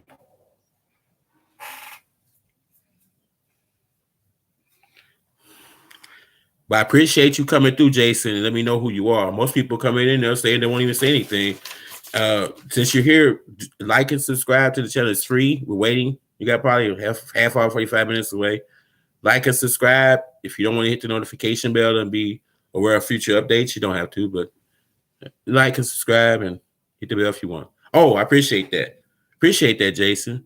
Okay. I don't know how to, you know what? I would give you a wrench, but I don't know if you're going to stick around. But I really appreciate, you know what? You can just subscribe to my channel. I'm giving you a wrench if you stick around. Because I need subscribers. I'm trying to get monetized as soon as possible. I put out a lot of content for free. And I'm doing it because I believe strongly in YouTube. I'm probably doing better on TikTok than I am on YouTube. But YouTube takes a lot of time. It's an older brand, a stuffier brand. I've been working since 7 o'clock this morning, putting out videos, and the music all clears everywhere but YouTube. I have to constantly, yes, definitely. I got 4 kids. I got an 8-year-old daughter. Yes, I work a full-time job in media, but I think YouTube is my passion. I'm addicted to YouTube, and now I'm addicted to TikTok also. So I like finding something that I love doing and trying to, if you could get paid doing something you love, I think you've got the big win. I saw a poll on the internet, and it asked, if you could have $1 billion or be a millionaire and have the girl of your dreams, which one would you choose? And I chose the millions with the girl of my dreams over the billionaire. Money ain't everything. Happiness is very important. If I'm a millionaire and I've got the girl of my dreams, I'm doing better than if I was a billionaire and alone and never found the girl of my dreams. That's the way I look at it. So I love YouTube. I love TikTok. And if I can get paid doing what I like to do, what I do anyway, I'm addicted to YouTube anyway. I'm on it all day. And YouTubers make good money. So if I can make it doing this, and I'm doing pretty good for less than 2 months in, surprisingly well. I mean, the analytics is saying March next year, if I keep up the pace, and I'm going to try to make better content and put out lots of content consistently on my subjects, sports and music and entertainment and live streams and reaction videos and playlists and try to keep the content high and improve my editing skills and just stay on it every day. And eventually it will happen because I'm looking at the numbers. And if I keep doing what I'm doing every day, YouTube is slow and steady, but it's worth it in the end. You only need 1,000 subscribers on YouTube to get monetized. You need 10,000 subscribers on TikTok to get monetized. TikTok grows fast and it moves fast. It's younger and it's moving faster, and it is the future. But it's a lot harder to get monetized on TikTok than it is on YouTube, because TikTok is for the people that love to do it. And TikTok makes a lot of money off of people that love to do what they're doing because it's fun to them. Money's not as much of a concern. They love doing it. So they have a high bar for when they have to give you money. They get free content from everybody every day that they don't pay for. And that's a good business model. But if you stick to it with YouTube, thousand, you're monetized, and you put out consistent content, it turns into a nice, if you can do it. And it just, every big YouTuber, even the millionaires, they were not even known by the time they had made 100 videos. I talk to a lot of creators that are monetized, and they all say the same thing. So you have to earn it. It's just like going to college. You could graduate from a junior college in a year and a half or so, but it takes 8 years of college to be a doctor, a medical doctor. Some things that are worth it require time and effort. See, you're living proof of what I'm talking about, Jason. See, this is what I'm talking about. You're actually an example of what I'm talking about. You know, you've been married for 25 years. That's stability. And you got 2 kids in college and one in the Marines. See, that's stability. And that's happiness. You can't put a price tag on happiness. You can't take the money with you. And what's the sense of having money if you're not happy? I've made a lot more money in my lifetime than I'm making now. A lot more money. I practiced. I was a trial attorney, a criminal defense attorney in St. Louis for 10 years. And I made great money. And I was miserable. Miserable. I hated it. I did it because I was good at it, but I hated it. Hated it. I don't nearly make the money I made that I was making when I was practicing law, but I'm so much more happier and have so much less stress. So much less stress. And I'd rather do what I'm doing. I was a private lawyer and I had my own business as a lawyer, but I was miserable. And if I can make this YouTube thing happen, I have my own thing. Again, my own thing. Eugene M, EDDGSTL, Sports, Music, and Entertainment. But I'm doing something I love doing. I'm not doing something I hate doing. And there's a big difference there. I've learned that. Some of my happiest days in my life were days where I didn't have any money. When I was just in college and I was working full time and going to school full time. Those were the happiest days, some of the happiest days of my life. And I didn't have nearly the money that I had when I was practicing law. Near the money. And I was miserable then. The height of my money making was the height of my misery. So my best days were the days when I was struggling day to day, living check to check, and they were some of the happiest days of my life. There's a message there. So we got the main, I'm not going to call it the co-main event. This is the fight before the main event. And we got Esquivel Falco. He's got 20 knockouts, undefeated. He's 28-0, 20 wins by knockout. He was a silver medalist at the Olympics. Southpaw. He's number 4 in the world by the IBF.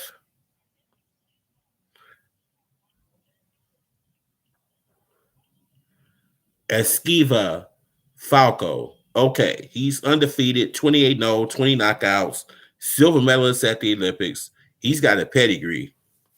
So that's somebody that should be on the card like this. Now let's see if Patrice Volney is worthy of being on this card, because that's a fighter that's worthy of being on this card. That's a record there. I've not seen him fight, but his pedigree says a lot. 2012 silver medalist, 28-0, 20 knockouts, undefeated. Showcase fight. He's number 4 IBF. He's to the point now at 160 where he's trying to fight a title fight. He's trying to get a title fight now. He's ready. Now let's see what Patrice Volney has for him. Patrice with a somewhat effeminate hairstyle, braids put up in his head. He's got black and green, looks like. And we got Esquiva in the red and the green and white. And he's left-handed with an extensive pedigree, silver medalist at the Olympics. That's saying something. 28-0, 20 knockouts is saying something. He's a high prospect on ESPN Top Ranks platform. And no one knows who he is, which says something about their management again. Their marketing. If he was on PBC, I would know who he is already. But he would have already fought some high-level fighters by now. if he was on PBC or The Zone or any other platform, he would have fought high-level fighters by now. But Top Rank shields their fighters like precious jewels. PBC makes you earn it. They put you in there with tough competition from the beginning. You have to earn yours there because you're making more money than other boxers. So you have to do something for that. The fighters don't mind that. If they're getting paid well, they don't mind being match tough because they're getting paid. It's a paid business, you know.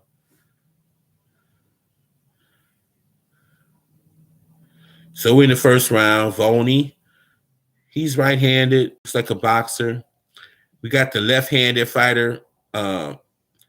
Looks like he's solid. He's got good balance, strong, significant Olympic experience for Esquiva.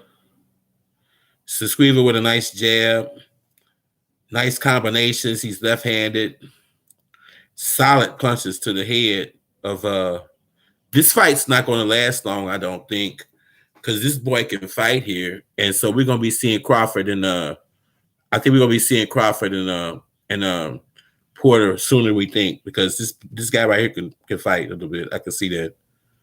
Maybe I'm prejudiced because of his Olympic background and his record. But when you say silver medalist in the Olympics, when you say 28-0, 20 knockouts, and the way he looks right now, this guy's number 4 IBF. He's ready for a title shot. He's ready. He's right there at 160. Solid punches to the head and the body. Good leverage. Left-hander with some fast hands and nice power. He's dangerous. Esquiva, Falcao. I'm going to learn to pronounce his name because he's going to be around a while. So I'm going to have to learn his name because he ain't going nowhere. Esquiva, Falcao. He's going to be around for a while, so we have to get to know his name.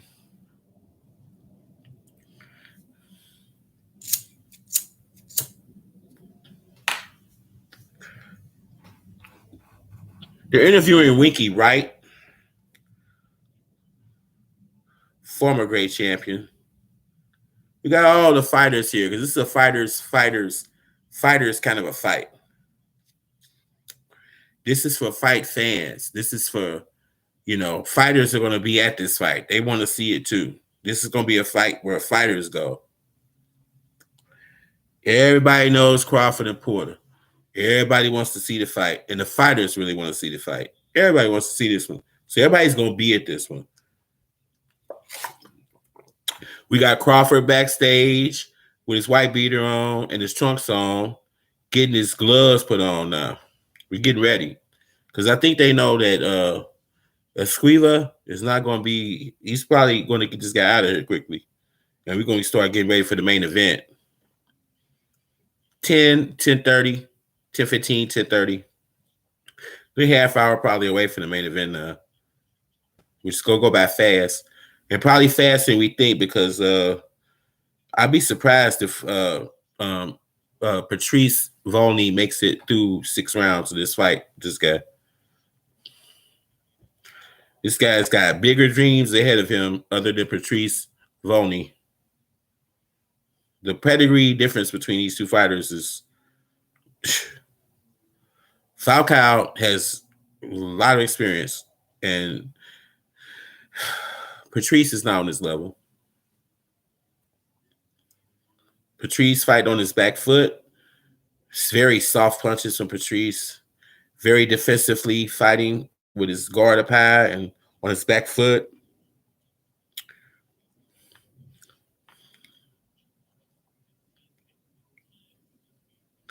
This guy was 215 and 15 as an amateur. Volney turned pro at 26. Played Canadian football, so his boxing experience is very low. He was a Canadian football player.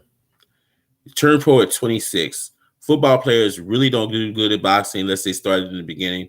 Most football players that come into boxing late aren't very good. There have been some that have been, but it's few and far between. Most football players, when they turn to boxing, it doesn't work out for them. They all think they can because it's a macho sport, but it's a completely different animal.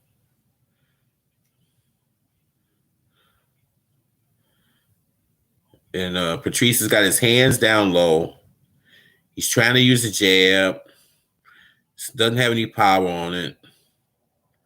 And we got Esquiva Falcao with great balance, with his guard up nice and high, good movement and leverage on his punches, and a pro type of fighter, and on a whole nother level.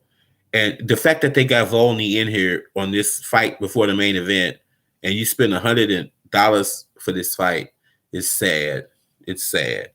This should have been a fight, a stepping stone fight, when somebody like Esquiva is matched against somebody else on his level, and the winner gets the title fight. That's what should be here for this money.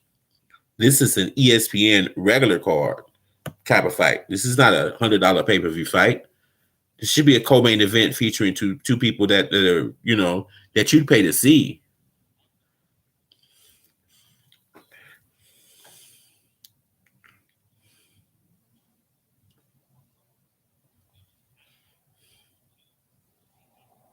We got Esquiva's dad at the fight.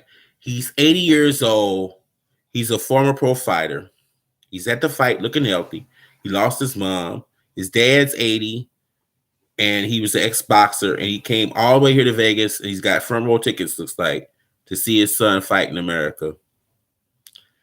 He's got an Adidas tracksuit on. Looks like he's in very, very good health to be 80 years old. He's got his mask, like a chin strap, but it's not wearing it properly, but he's got it with him. But his dad is here. His dad is 80 years old, so he had him very old, older in age. His dad is very old to have a fighter this young. But he's here, and he's happy because his son is looking like a future star. He's already had a great career. We got Bud Crawford backstage hitting the mitts, getting loose, getting warmed up, getting ready for the main event. It's going to be starting after this fight.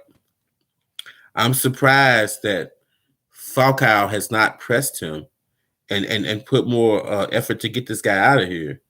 To me, Falcao should be more aggressive in this fight. He's got a guy who's overmatched with, and it seems like he should be more dominant in this fight right now.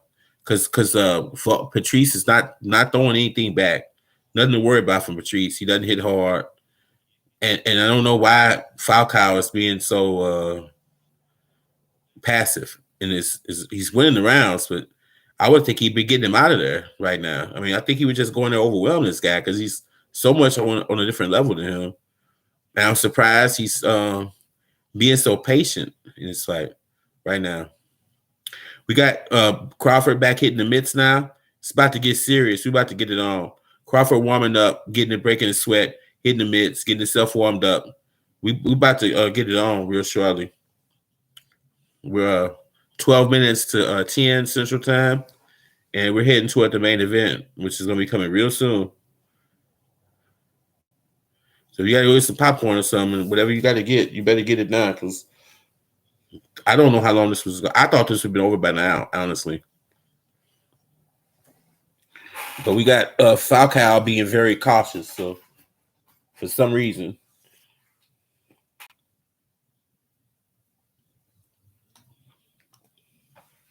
I don't know whether Falcao had the over on his rounds. If he secretly bet money on himself, took the over. He's carrying the guy. His dad took the over.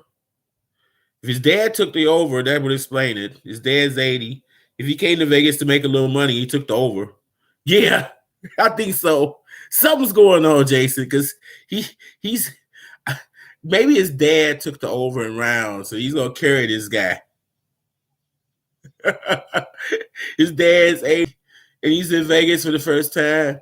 I mean, I would bet on my son.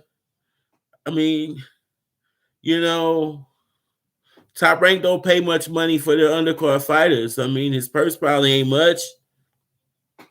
I mean, you know, if you're not a very honest person, Your dad goes up there and takes all the money and bets, and you carry this guy and you go home with the money. I mean, you know, the idea is palpable. You know, I'm an honest guy.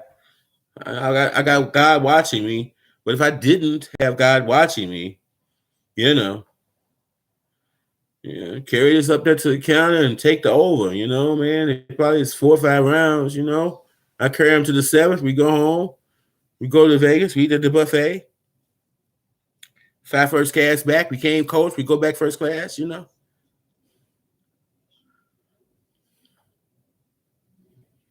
Shit. He's carrying this guy, it looks like to me. There's no way Patrice should be in this fight. He should have been knocked out 2 rounds ago. Smells fishy.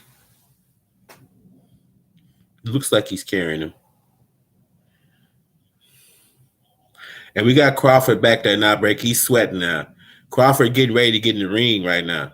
He's got his sweat. He's fully warmed up. He's got his gloves on. He's got his white beater on. All you got to do is take his white beater off and put his robe on. He's ready to rock. So Porter's warmed up. I mean, it's not Porter. Crawford's warmed up. He's ready to get in the ring. I think he went and sat down. He's warmed up. He's breaking the sweat. He's ready. He's drinking his water. He's fully warmed up. He's taking the sweat. He's getting his breath back together again. Listen to music. Crawford's ready to get in the ring.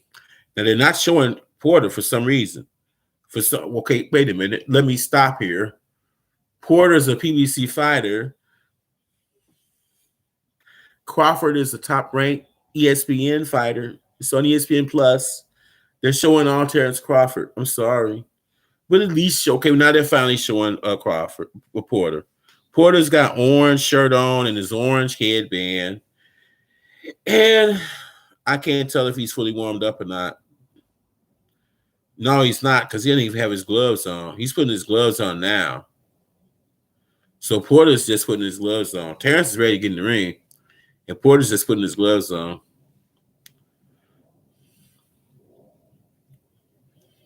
Maybe he got some of this money from Falco carrying the guy. I don't know. I'm a conspiracy theory guy, maybe. I don't know. Okay, Falco. Is it time to go ahead and get him out of here now? I would like to know what the over-under is in rounds in this fight. I would love to know that. I don't gamble for money. I've got 3 boys and a girl. I got 4 kids. I don't gamble for money. I can't afford it.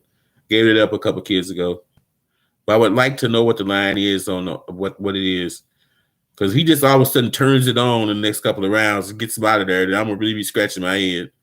Because he's like he's carrying him. He does. Patrice is doing nothing here. He's laying on the ropes, begging to get knocked out. And we got the guy with 20 knockouts and 28 fights, and he's not even pressing him hard. He's throwing soft punches now. He's carrying him to me. I'm sorry. He's carrying this guy. He's not doing anything. Patrice is just standing there with a pulse.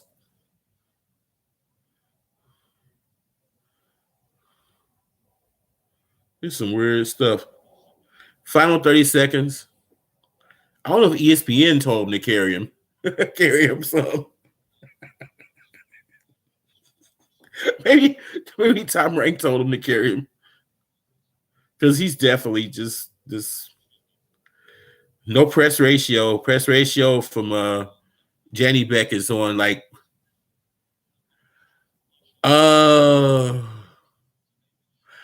I can't show it on the screen because it violates YouTube's copyright laws. I'm less than 2 months in on my channel. I wouldn't do it because it violates their laws.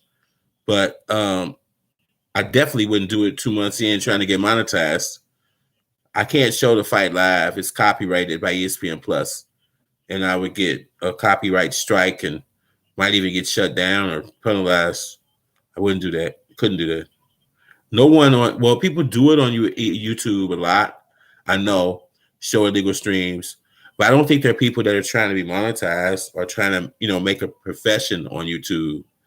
I'm in the academy and I'm trying to get involved with AdSense and the advertising partners of YouTube and, trying to buddy up with YouTube and the ad partners that YouTube works with and trying to get my foot in the door with them. I definitely can't do that. That's a no-no procedure there. Anybody that's serious about doing anything on YouTube wouldn't do that. There are a lot of people that do that and they get shut down. But they're just people playing around on the internet. But I'm going to call the fight. I'm not calling this one. I'm watching this one. I'm going to call the main event. These fights, if these fights were more competitive, I would have called them. On PBC pay-per-view fights and Showtime pay-per-view fights, I call all 4 fights because all 4 fights are really quality fights. They're worthy of being called. This fight is not worthy of being called. Patrice has not landed one significant punch in this whole fight. Esquiva looks like I don't know what he's doing in here because I saw all the skills in the first round, but then he just kind of like turned it down and like he's just carrying him. Honestly, it's weird. It's like he's stalling out for the main event. It's weird. We got Terrence Crawford. I think he was thinking this fight was going in early, was already warmed up and breaking the sweat and was ready to come in the ring. And then all of a sudden now he's sitting down drinking water because this guy's carrying this guy. I think he thought this fight was going to be over in the first 2 rounds and he be in the ring now. That's why he warmed up. He warmed up early because now we got Falcao carrying this guy for no damn reason at all in a very boring fight. $100 for this fight, pay-per-view, ESPN Plus. And this is what they had. Every one of these 3 fights, you knew who was going to win before the fight was fought. That's not pay-per-view. That's a regular ESPN card. And if the only reason to buy this fight for $100 is the main event, you should get more bang for your buck for $100. ESPN should be ashamed of themselves for this undercard. They should be.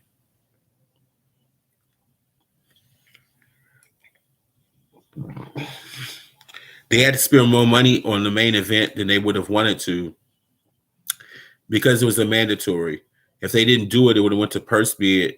And they could. This is the last fight probably of Terrence Crawford's career on ESPN and with Bob Arum at the top rank.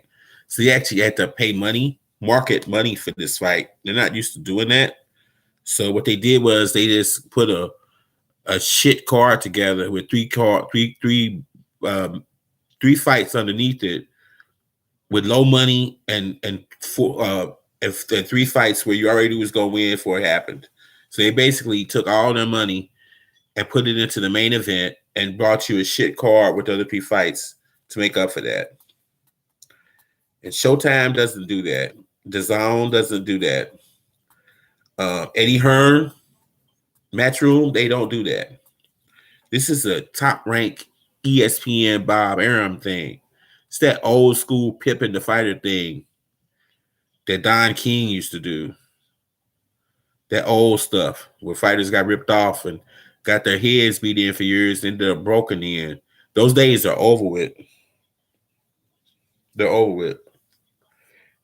And they're going to have to start paying money for fighters or they're going to lose them. And they're going to lose Terrence Crawford. Now, this is his last fight. They lost Floyd Mayweather the same way. I think they had Canelo for a while, lost him. They don't pay their fighters and they don't market them well. And that's why they can't hold on to the best ones. The best ones leave and get rich after they leave top rank. Floyd Mayweather did it. Canelo Alvarez did it. But Crawford's about to do it. They leave, they start getting paid, and they become famous.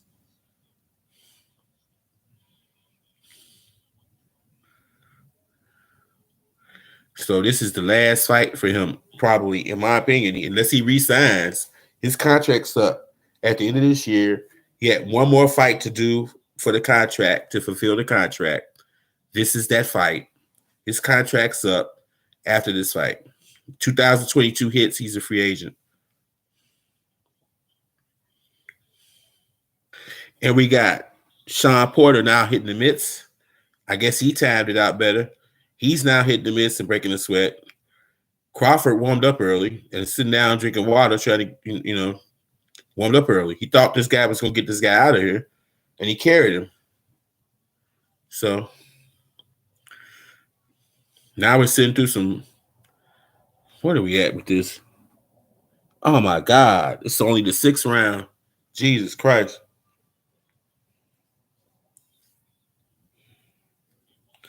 We got to sit through. We might have to sit through another 6 rounds of this, unless he can actually do what he's supposed to do. I'm very disappointed. Now Crawford's back up again. He's back up again, warming up on the mitts. He's not doing it as aggressively as he was doing earlier when he thought the fight was about to start, but he is staying warmed up.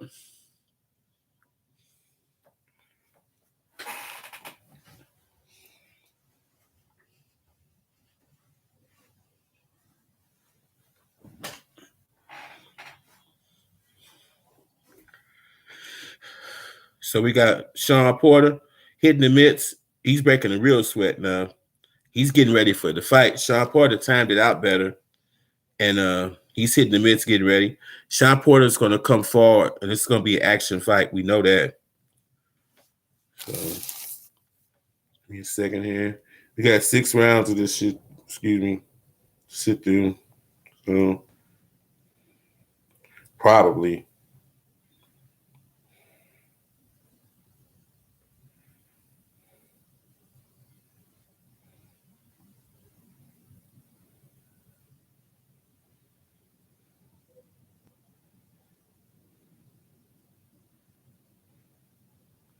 Give me time to take care of something right quick.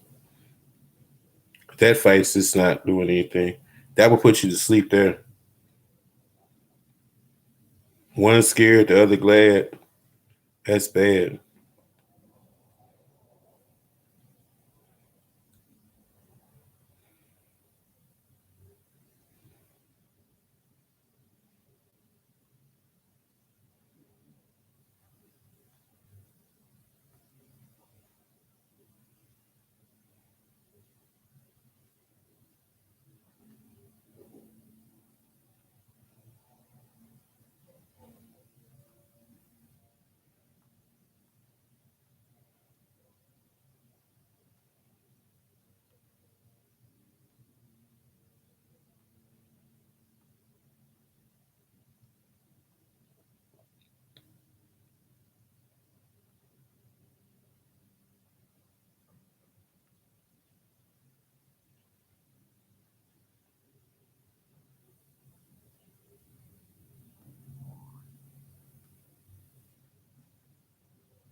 Okay, we might be having some.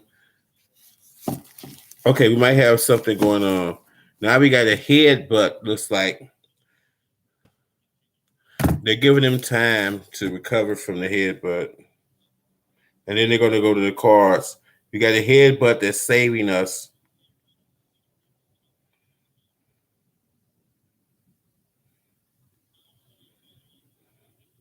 We got a headbutt that's potentially saving us.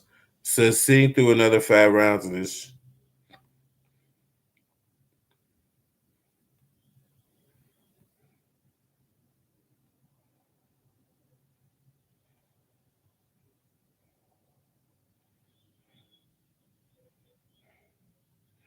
We got an accidental headbutt.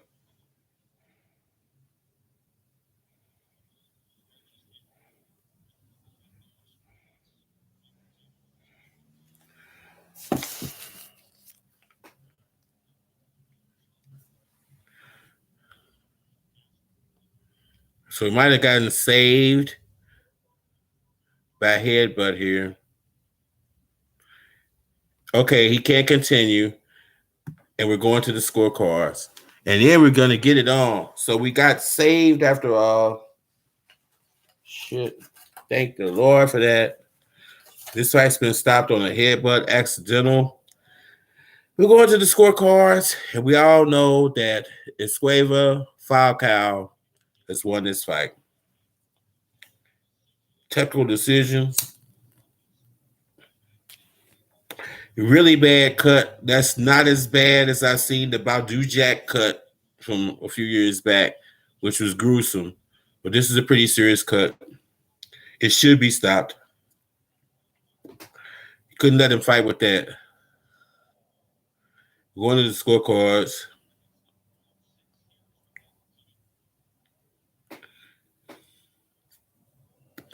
These are the kind of things when you're carrying a fighter, when you could get him out of there, that can happen. See, he could have got him out of there probably after the first round or two. He carried this guy, and now he got a headbutt that's significant, and he ain't going to be fighting for a while. Now he's got an injury. And that spot will never be the same again.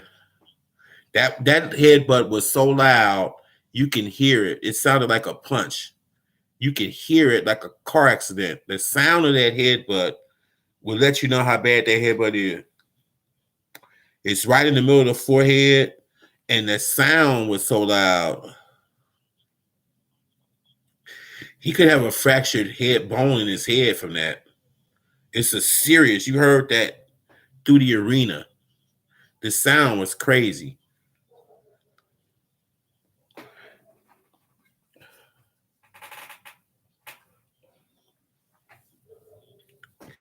Welcome to my stream. If you're new to the stream, vote in the poll. Leave a comment in the chat. Let me know who you are. Getting ready for the main event coming up shortly. It's coming up. As soon as they announce the decision that Esquiva Falcao is going to get, they're going to show the little teaser, and then we're going to get this rocking and rolling. So let me get my stuff set up.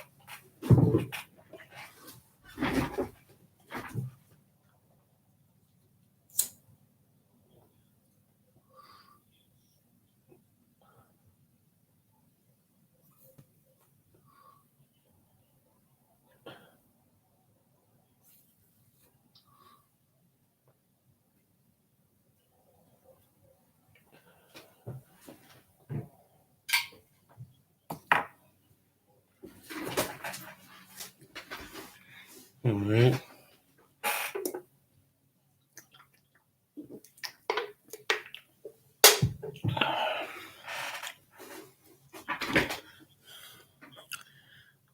All right, we got the fight next. Brought to you by DraftKings Sportsbook. We're getting ready for the main event now. Terrence Bud Crawford, WBO champion since June of 2018, beating Jeff Horn to win the belt. We're at almost 2022, and this is his first major fight versus an elite fighter at 147. He's been champion since June of 2018. And Crawford, to me, is the weakest link. He's not as good as Ennis. He's not as good as Spence. He's not as good as Ugas. He's not as good as the Russian guy that fought a couple weeks back from Russia, the Russian fighter with the hybrid that looked great a couple weeks ago in that WBA championship that they called it. Really is Ugas's belt. He beat Pacquiao, but somehow, some way, he got into it with the WBA, and they had a championship that this guy from Russia won, and he looked great, and he's a player. But Terrence Crawford, on the other hand, you think of how many great fighters Shaun Porter has fought since Terrence Crawford has been champion.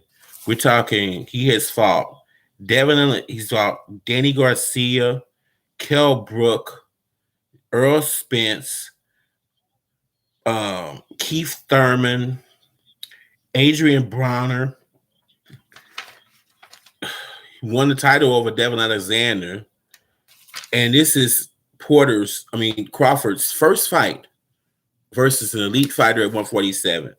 And we got former two-time champion Porter, who's fought Spence, Danny Garcia, Keith Thurman, Kell Brook, Devin Alexander. I can't even think who else he's fought.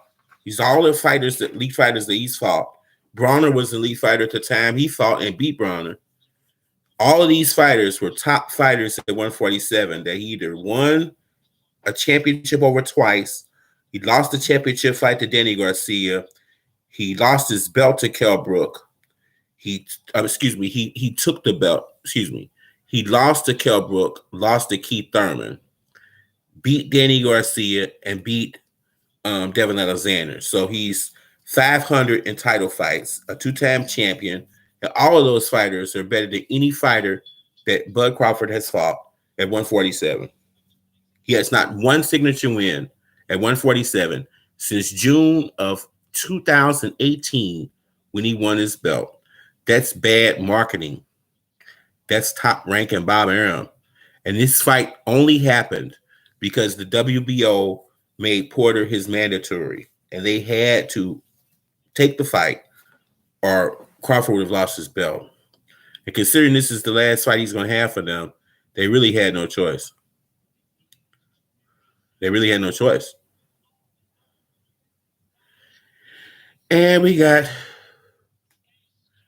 Esquiva Falcao winning the decision with a very bad head gash, and he shouldn't have had it. Because if he had went in here in the first 2 rounds and got this bum out of there, he wouldn't have that head gash on his head, and he wouldn't be out of the ring indefinitely now trying to recover from this brutal headbutt that he just got. And that's his fault for carrying this guy. He should have got him out of there in the first and second round, but he just carried this guy for whatever reason he had on his mind, and now he's got a significant injury that's going to have him on a shelf probably for at least half a year, maybe a year. So that's what he got for that. Karma's something, ain't it?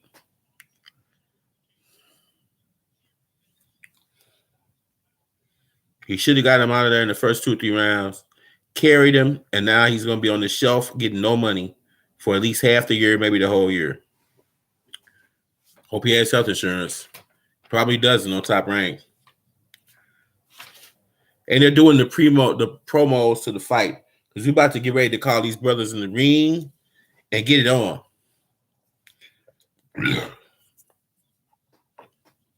They're showing the same recycled promos of the fighters that you've seen. And you don't see many of them because Top Rank doesn't really market their fighters. They don't. I don't know. They just don't want to spend the money on it. I don't know.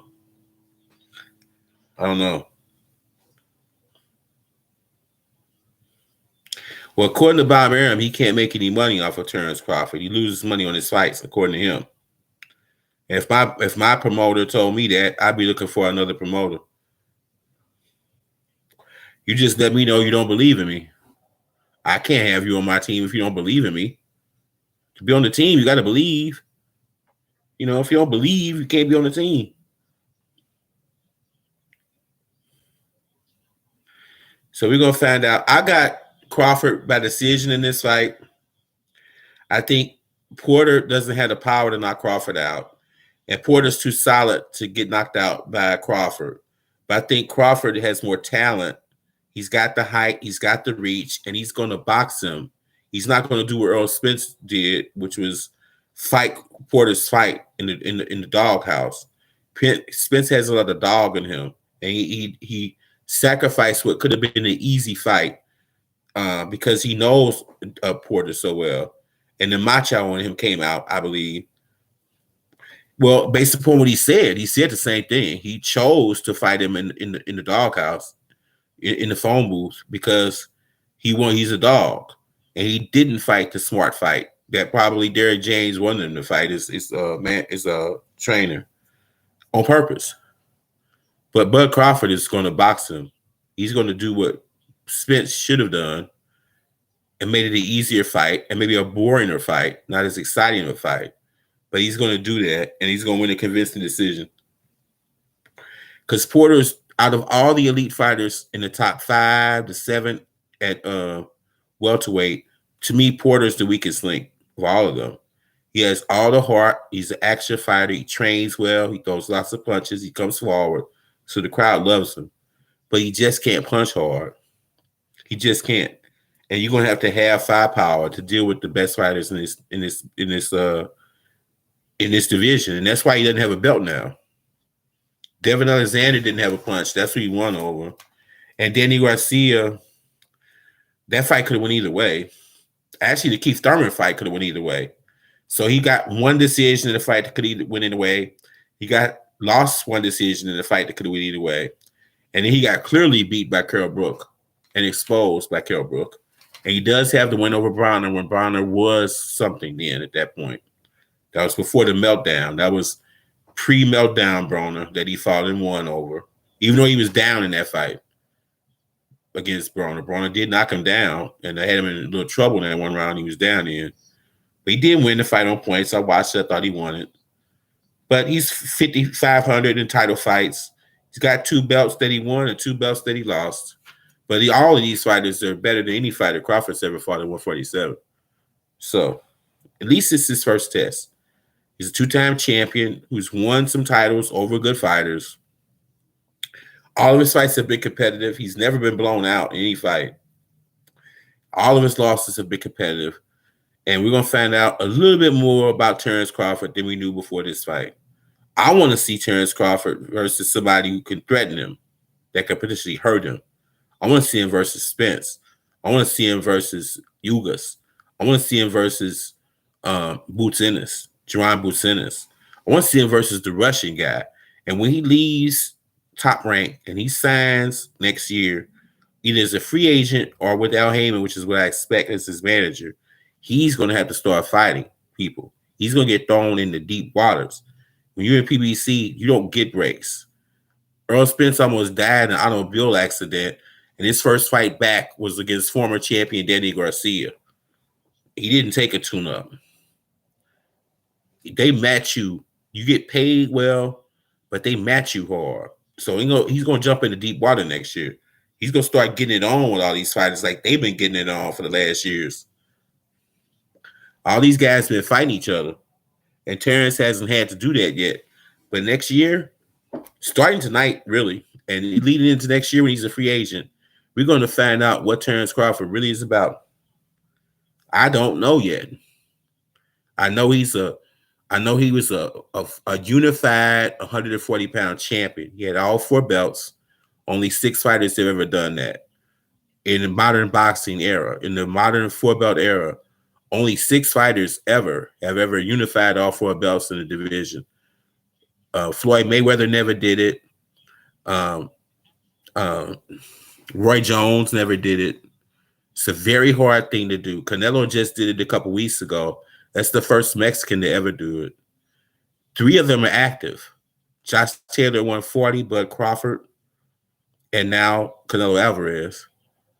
But the difference is Bud at 147 hasn't fought anybody. His resume is light. Canelo's resume is not the strongest. Neither is Josh Taylor's resumes. All 3 of them records are not the strongest. But out of the 3, Crawford's is the weakest. He has not been tested since he's been champion. So at least this is the first time fighting a fighter that's going to test him and a fighter that has the ability to beat him. This is the first time that he's fought a fighter like that since he won the belt a long time ago. This ain't no Jeff Horn. This ain't no Mean Machines, none of that. We got a former 2-time champion who's been in there with the best that's going to come and get in his chest tonight. Even though he can't punch. What Shaun Crawford would be if he had a punch. Let me know what you guys think. Tell me who you think's going to win. Type a comment in the comments and let me know.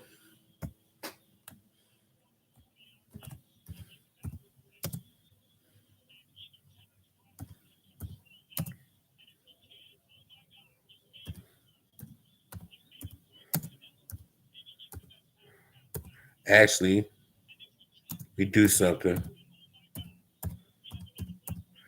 Okay, we got Crawford got his robe on. Porter's got his robe on. They're about to call him to the ring shortly.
So we got Shaun Porter coming in with the famous Marvin Hagler robe on.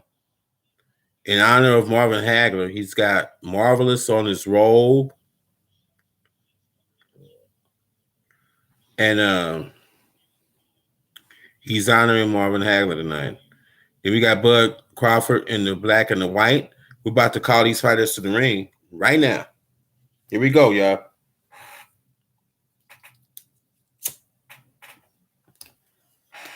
It's national anthem time.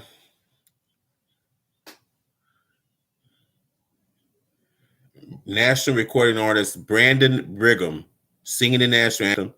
If you know who Brandon Brigham is, please let me know. I've never heard of him. He's from America. They say he's a national recording artist, and I've never heard of him. Brandon Brigham. Brigham?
He's got a good voice, though. I've never heard of him, but he can sing.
They sure like to string it out, don't they? ESPN.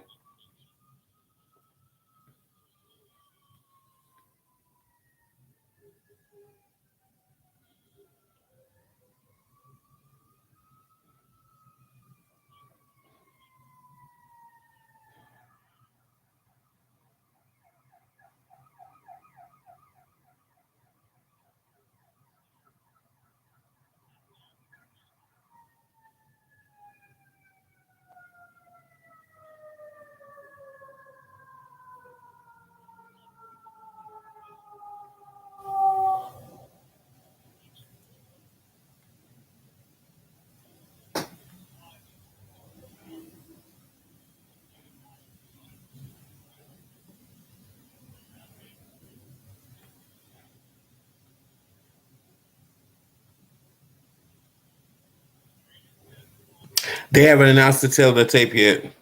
They're still showing just the filler. That's why I'm just waiting on this. They're showing the same stuff, the regurgitated stuff.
All right, they're about to bring him to the ring now.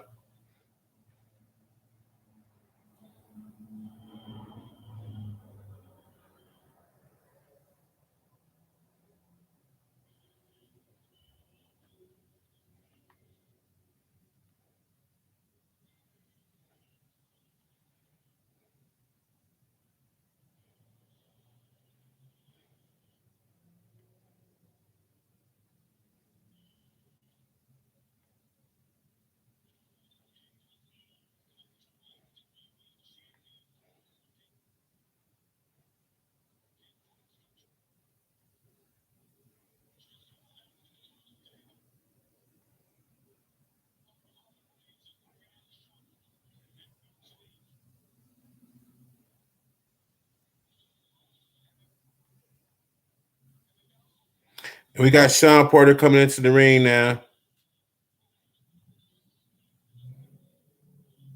Finally.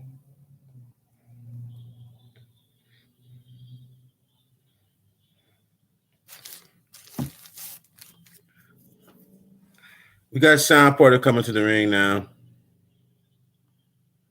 In his Marvin Hagler black robe. He's got orange on.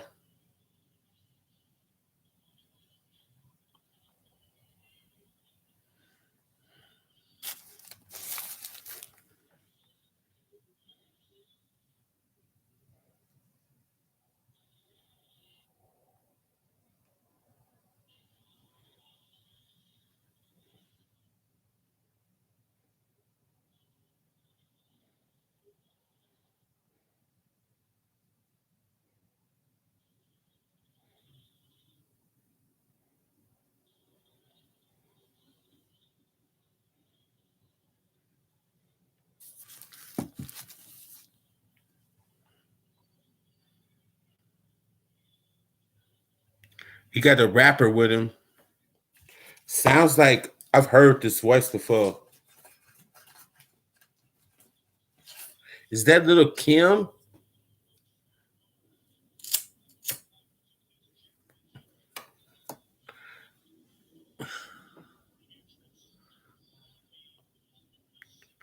They haven't shown it yet. I don't control that. What's up? Thanks, Marcus. Thank you. Please subscribe and hit the bell. And yeah, I agree. This is just the first step for Earl Spence. In the ring, getting the Vaseline put on his face now, Earl Spence. Because next year, he's going to have to get it on. It's going to be a step up.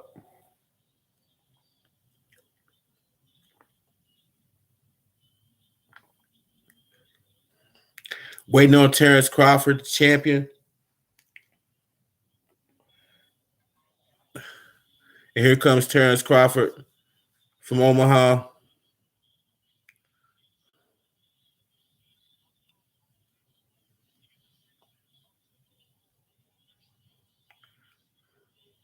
It seemed like a lot of people from Omaha are here for this fight. We got 5 people in the stream. Only, yeah, well, never mind. We got LL Cool J. He's coming in with knock you out from LL Cool J. I hope and pray he comes to fight like that. Maybe he might. He's a free agent after this fight. He's going to have to look good. He's coming in with the knockout song. I'm going to knock you out, LL Cool J.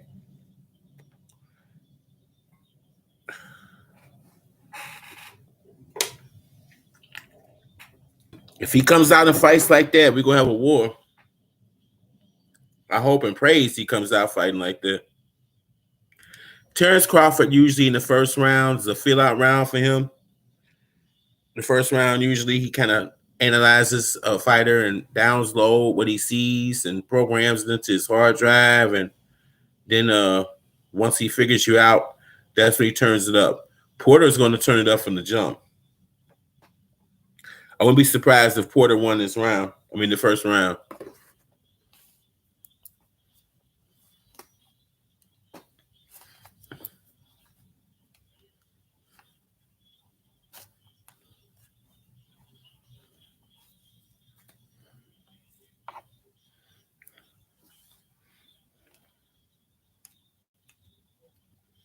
I think this is going to go 12.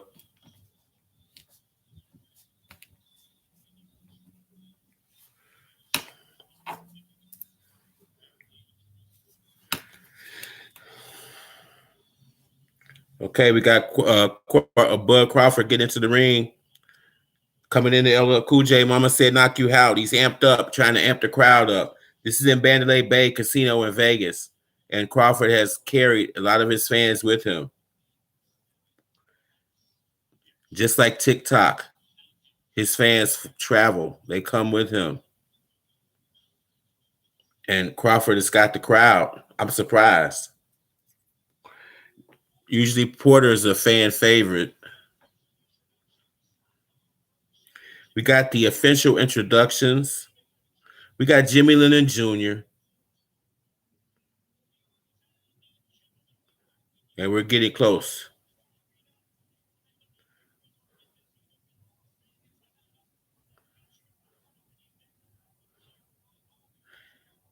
Featured bout of the evening. Only real fight of the evening. For $100. Only real fight of the evening.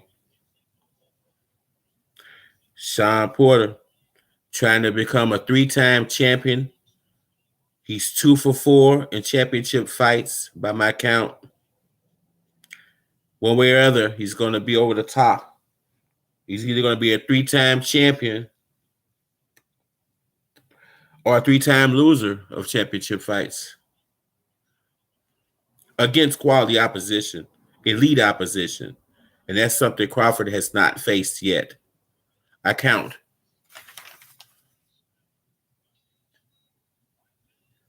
Five elite welterweights that Spencer's fought. 6 if you include Devin Alexander from my hometown, St. Louis. And Crawford has yet to fight one, but this is his first one.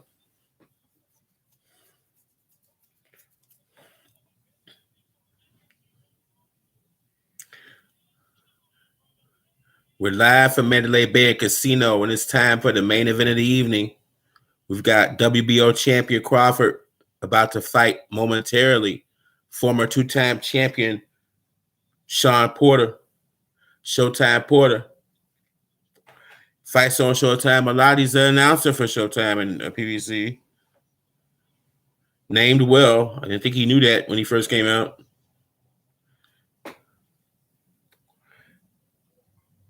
$43 2-1 draw. This is Shaun Porter's 8th world title fight versus elite fighters. This is Bud Crawford's first world title fight versus elite fighters. We got Shaun Porter, Showtime Shaun, and his father rocking and praying like they normally do before a fight together. His dad always by his side. We got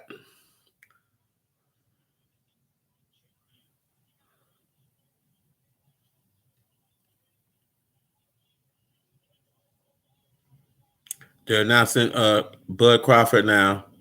When they announced Nebraska, Omaha, or Nebraska, the crowd erupted. He's got the crowd with him. A lot of Oklahoma people here today. A lot of Nebraska and Cornhuskers here today. This is his 16th consecutive world title appearance and his first fight at welterweight versus an elite fighter.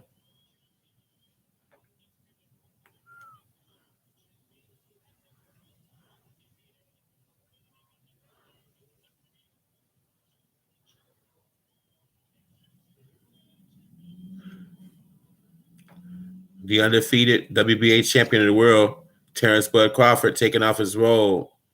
He's ready to get it on. We're finna bring him to touch the gloves, and we're finna rock round one in seconds. Celestino Ruiz is the referee. I don't think he's going to be needed much in this fight. Thanks to Shaun Porter. You don't really need a ref in a Shaun Porter fight. Here we go. We're about to get it on. Two friends for years, Crawford and Porter. At first, they said they were never going to fight each other because they were friends, but that's changed. Porter became the mandatory, and they will fight as friends.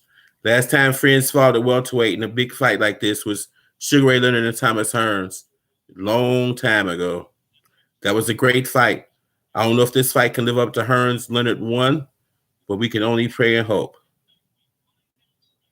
Here we go, round one, and it's on. Porter comes right out.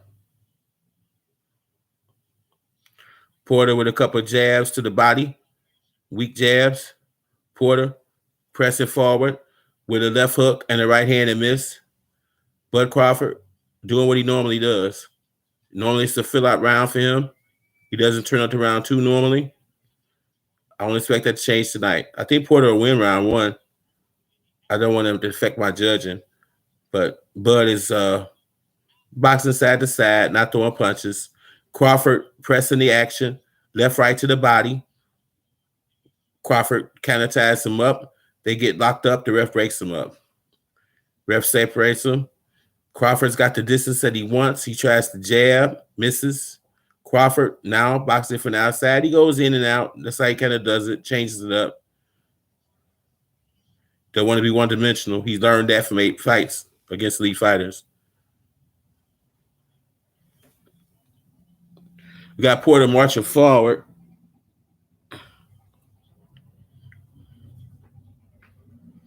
Porter letting his hands go.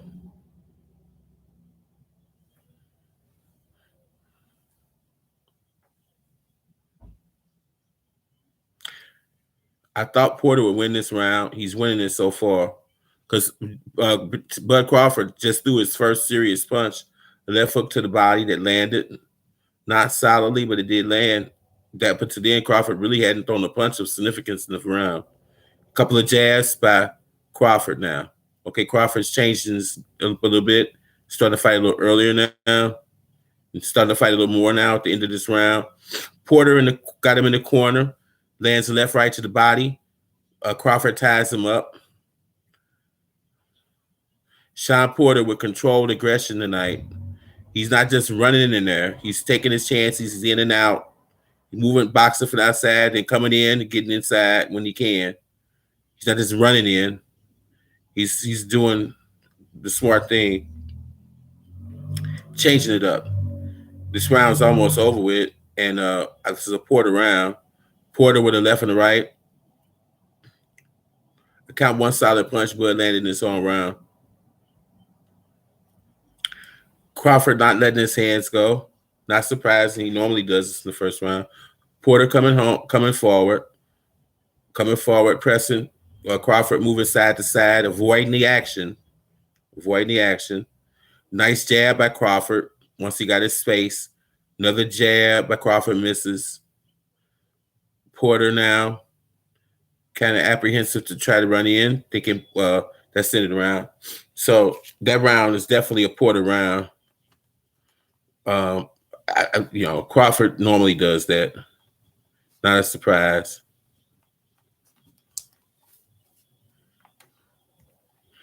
We got Frank Thomas here. We got Josh Taylor here, the undisputed 140-pound champion unified.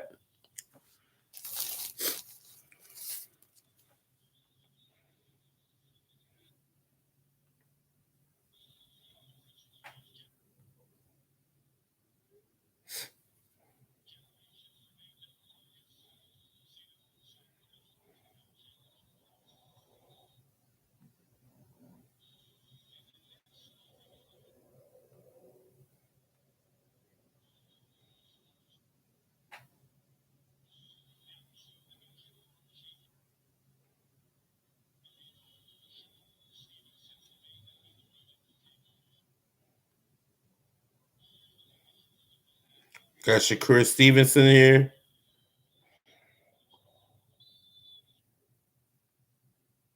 Referee.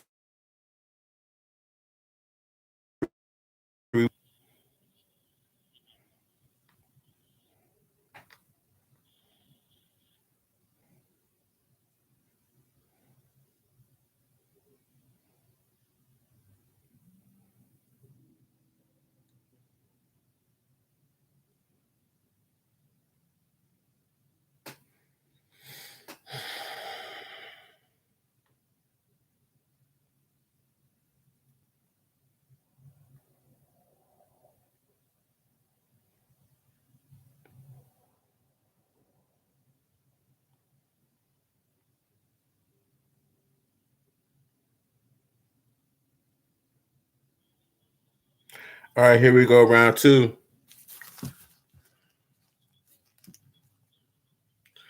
Okay, we got Crawford coming forward now, round two. Crawford now on the press. Crawford now got his feet planted solidly to the ground, looking to initiate action now in this round. This is Terrence Crawford, what he normally does. Crawford trying to initiate action. We got to fight now. Nice exchange on the inside. Porter with the left and the right to the head. Porter making it happen. Porter throwing punches, lands the right hand. We got to fight now. This is the second round. We got to fight now. We got Bud Crawford settling down now. He's down flat-footed now, not boxing. He's coming forward in a left-hand stance now. He's turned left-handed. He's got his feet planted. He's trying to land punches. Left, right by Bud Crawford. Okay, we got a fight going. Bud Crawford doing what he normally does. Nice fighting. He's downloaded everything. He's flat-footed, left-handed, and trying to land solid punches now. He changed his whole game plan up from the first round. This is what Bud Crawford does. And he's got two jabs from Crawford. Now Porter now fighting somewhat defensively. Now, not pressing the action. He's trying to counter Bud. Bud with a nice left to the body. And Crawford sends a sign back to him. Okay. These are two very competitive fighters that are friends.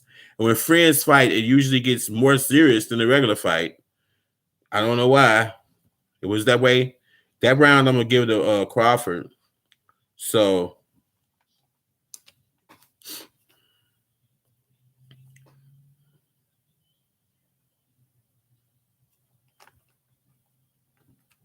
I got it 19-19 after two rounds.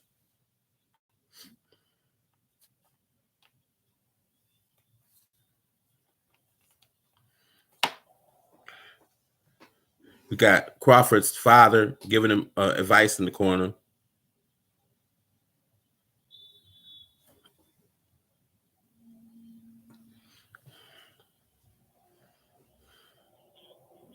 We got Bomac giving advice to Crawford, his trainer.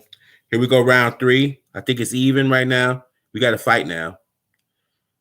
Crawford, left-handed stance, flat-footed, trying to land punches. Porter now trying to counterpunch. Crawford. I don't know if this is the right strategy for him. See, this could lead to his downfall. If he's going to win this fight, he's going to have to win it by throwing more punches than Crawford. And I don't know if this is the right. Maybe he's reacting to the change that Bud made. Maybe he's thinking too much. But now this is kind of like Bud's fight right now. Bud's got the distance. He's on flat-footed. He's trying to land solid punches. Crawford fires 2 punches that miss. Bud slips beautifully to the left and gets out of there. Spins around, gets his distance. Now he's not using his jab, which he should do. And they're both trying to counter it, it seems like, and that slowed the action down. Porter's definitely trying to counter. He's not throwing punches, he's trying to counter. Bud, even though he's flat-footed and in the left-hand stance, is trying to counter Porter. And then we got an uppercut from Bud after Porter finally comes forward. And now they're back in the middle of the ring, center of the ring, eyeing each other up. Crawford misses with a jab, not much on it. A range-finding jab. No one's throwing punches. A jab by Bud. Trying to get in the rhythm. The jabs aren't landing, but he's trying to get in the rhythm here. Flat-footed in the left-hand stance. Bud switches back and forth. He came out after the first round left-handed. He stayed left-handed since the first round. So he's got Porter in the corner, both trying to counter each other, and no punches being thrown. They're both literally trying to counter each other, and no one wants to go first. So Porter spins. They spin back to the middle of the ring. Now Porter fires the left and the right, and the left by Porter. Porter now pressing the fight. Porter's coming. He's coming forward. Here's Shaun Porter, Showtime action Porter, coming forward with multiple punches. And going to steal this round unless Bud starts throwing punches. Porter back with another left and right. Misses, but at least he's throwing punches. Crawford has been staring at him, not throwing a jab through this whole round. Trying to counter. He counters with a left. Might have been a clash of heads in that last exchange. Bud Crawford had threw a uppercut and they clashed heads. I don't see any blood, but there's blood coming now from the right eye of Shaun Porter from that. So we got another head clash. This is minor, but he is bleeding from that cut. Porter. Mild clash of heads. Porter bleeding a little bit from his eye area. There's the 10-second tap. So we're going to find out how bad it is now. That round I'm going to give to Porter, which could become important. If this gets stopped on cuts like the last fight.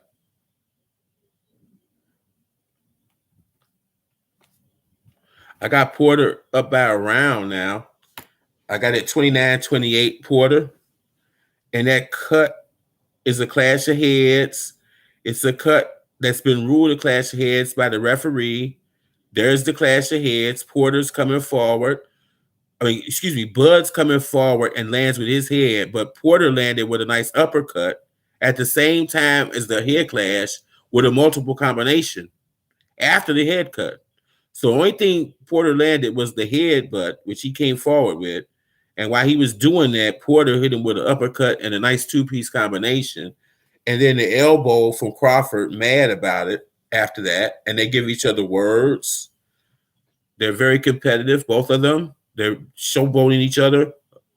Here we go. We're in round 4 now. And I've got it up. I've got Porter up by 1 with a head cut, though. Nice combination there. Okay, this fight's getting serious. This is going to build. This fight's going to build. Like, I see that it's going to build up. The suspense, to use the word of Jason Wardrop. They're building the suspense. My job is to not manufacture the news, but to report it. But this fight is building suspense. And we got a nice left right by Bud Crawford. Porter spins out the way. Good left hand from Crawford, but Crawford was off balance. There's a right hand to Crawford's head. Porter got tripped up, and then Bud Crawford took advantage of it. Good shot to the chest by Bud Crawford. Jab to the chest by Crawford. Porter being patient, maybe too patient so far in this round. He's not throwing punches like he was.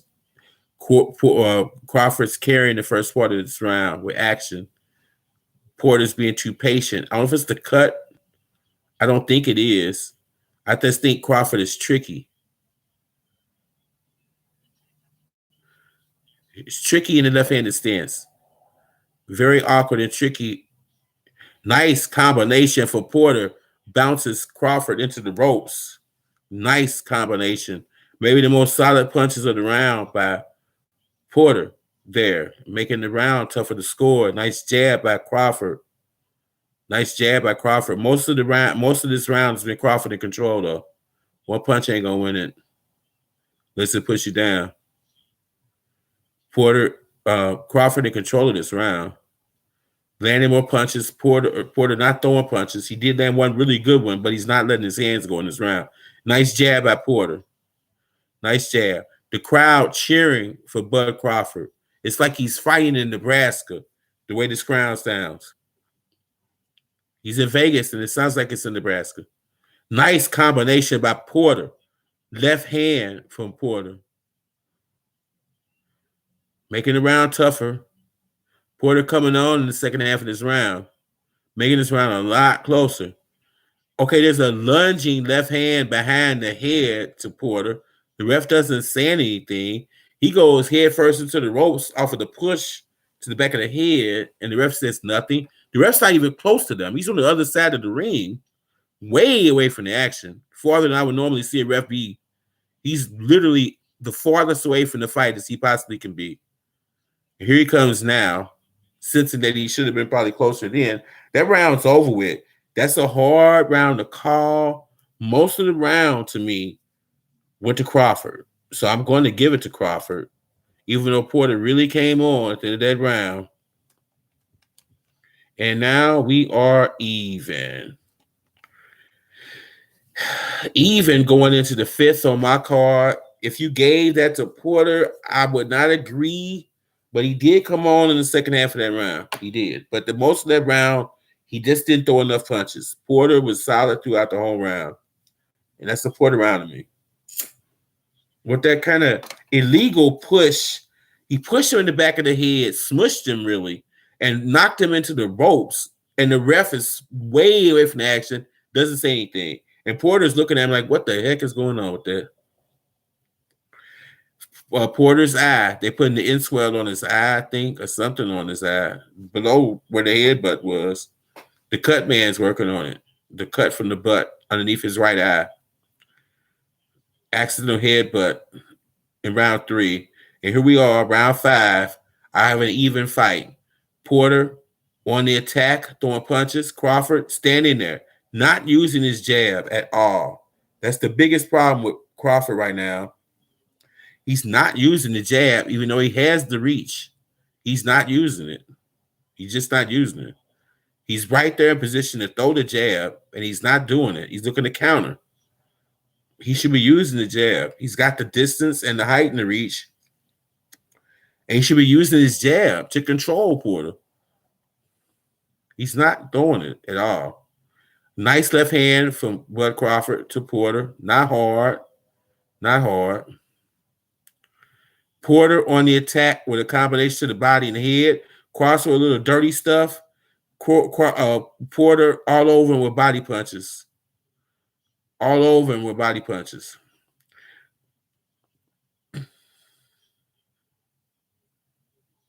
So I got it even. I'm sure this is a close fight if the refs are calling, if the judges are calling it right.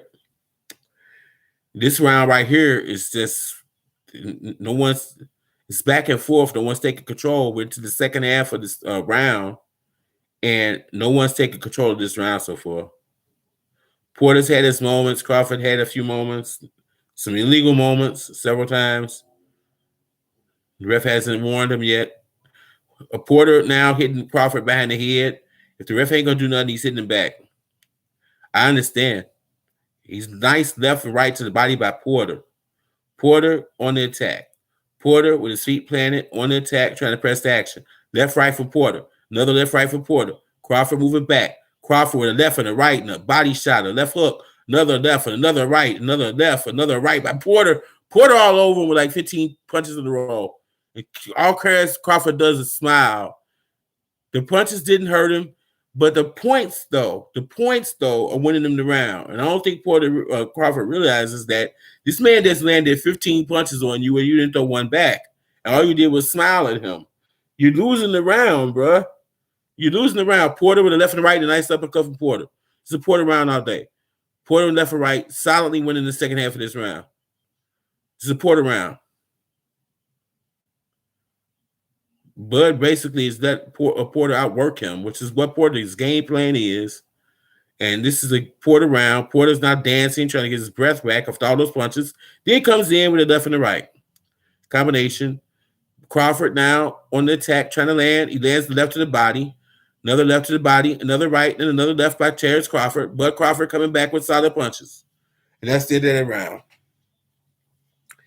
And he tried to steal it slickly at the end. He should have been doing that for the first 2 minutes and 50 seconds. That is a Porter round. You're not going to steal it from me with 3 or 4 punches at the end. So,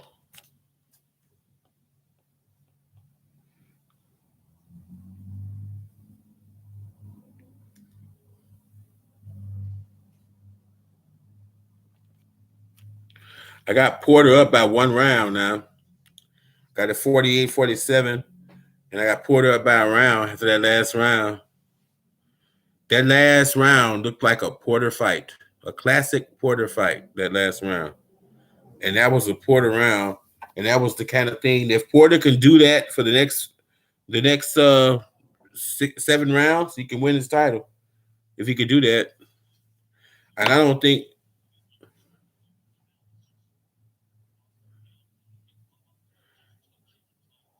Bomac warning Crawford, his trainer, about what just happened in that round. He's telling him exactly what just happened to him. And now Crawford's coming out more aggressive. This is a fight now. This is the most active they've been in the fight, back and forth. They're both landing punches left and right. Crawford, action in the round is going back and forth. We got Bud Crawford with a nice combination left and the right. Porter throws punches so fast, I can tell you, nice left right by Porter to the body. Porter chasing now down. You know, they started out face to face and they ended up with Porter moving back and with Crawford moving back and Porter moving forward. So Porter more active in that exchange, actually had Bud moving back at that point. That's significant to me. When they were toe to toe and they started throwing at each other, Porter kept throwing, and eventually Crawford had to get out of there. Nice body shot by Crawford. That first exchange right there was significant. But Crawford didn't want any more of that. Porter was still trying to throw punches. Bud got out of there. He tried to get his distance and come back with punches. I guess that was the smartest thing to do. But the optics of it didn't look good. Left and the right from Porter to the face of Crawford.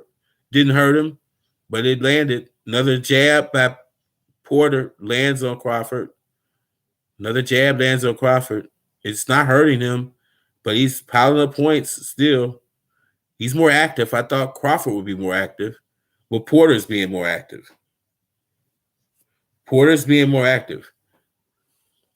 And so far in this round, we got 1 more minute left. We got another head clash. Oh, my God. The fight before this got stopped because of a headbutt. They had to go to the cards. We got a second headbutt. And now Bud Crawford's bleeding. So Crawford's bleeding from a headbutt. Porter's dealing with eye problems because of a headbutt. I'm just giving you guys the heads up. Now,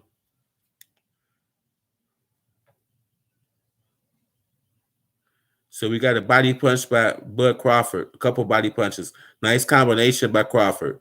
Touch punches. Not hard, nothing powerful. He's doing the Shaun Porter thing to Porter.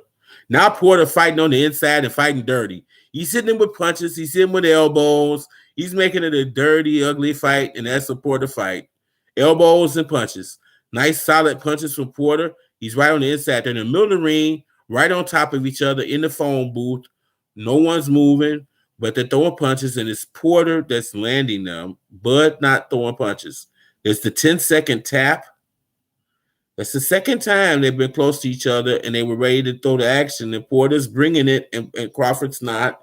And I'm going to give that round to Shaun Porter. It's the same thing in that round that's been happening.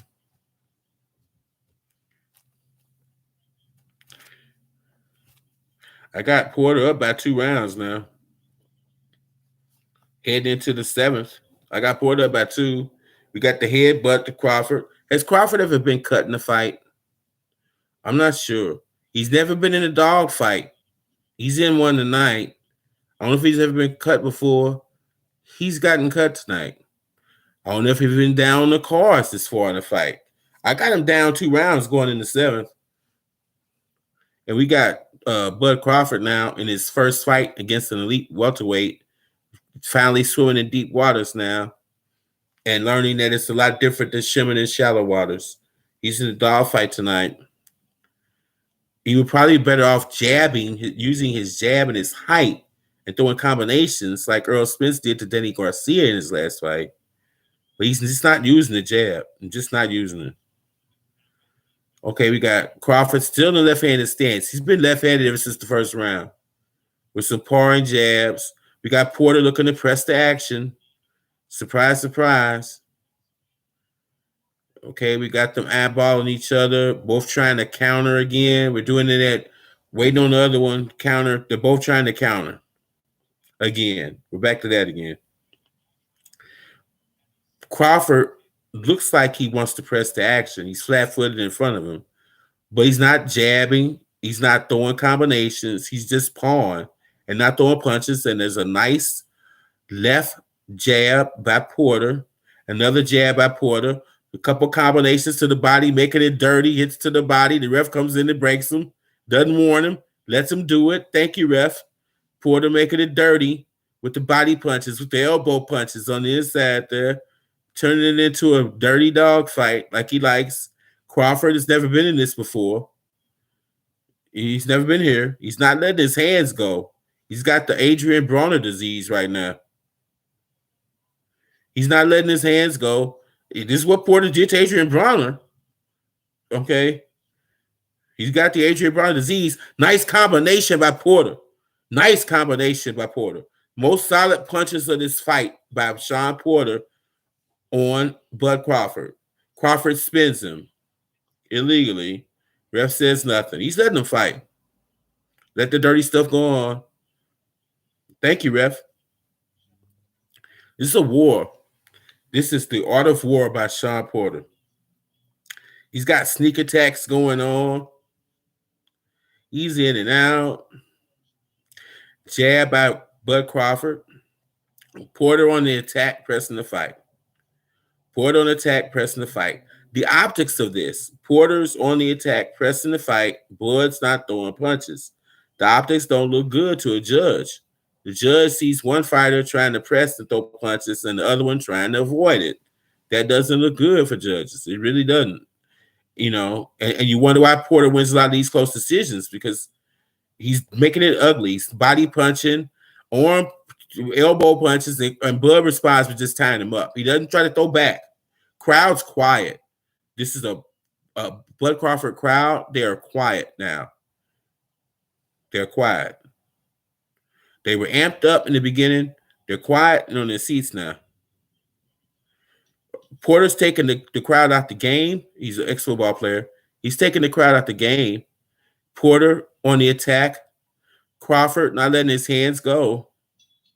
Suffering from the Adrian Bronner disease.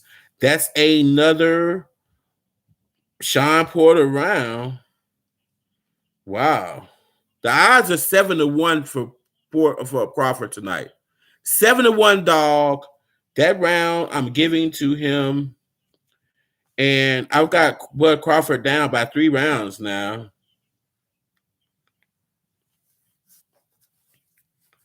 I got Bud up by 3. I mean, I got Porter up by 3 rounds now. We're in the 8th round. I got Porter up by 3. This fight is going exactly the way Shaun Porter would want. And I don't know exactly what's going on with Bud Crawford right now. other than he's experiencing things he hasn't experienced yet at 147. He hasn't been in there with a fighter like this before at 147. He hasn't fought an elite fighter at 147 before. This is new to him. It's not new to Porter. This is 8-fight world-class title fight versus elite fighters. He's not new to him.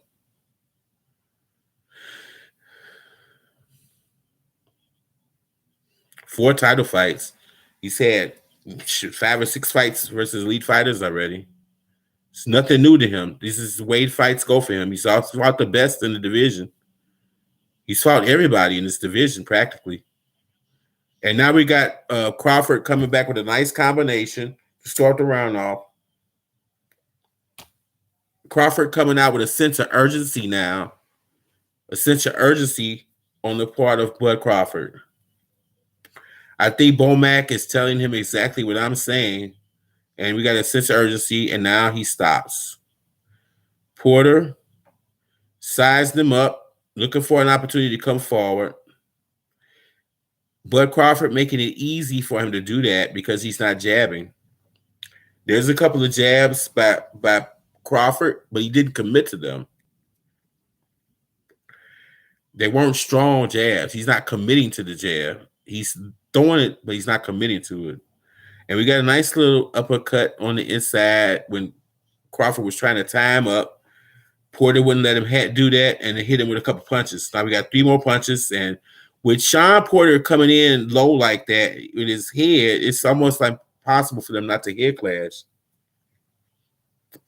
The way these two fighters look in the ring together, the way Porter comes in, and the way Crawford leans down, it's almost creating an opportunity for a headbutt. We've had 2 already. We got Porter with Bud Crawford in the corner, and all the punches in this round are coming from Porter so far. We got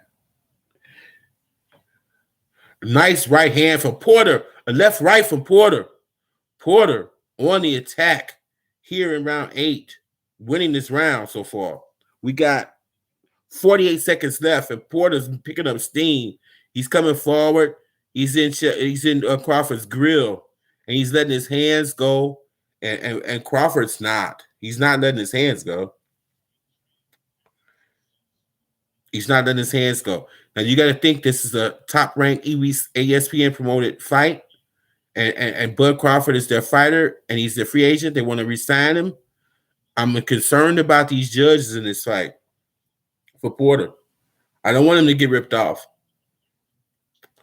But this is a free agent, Crawford, and his last fight on the ESPN. I know they want to probably hold on to him, I would imagine.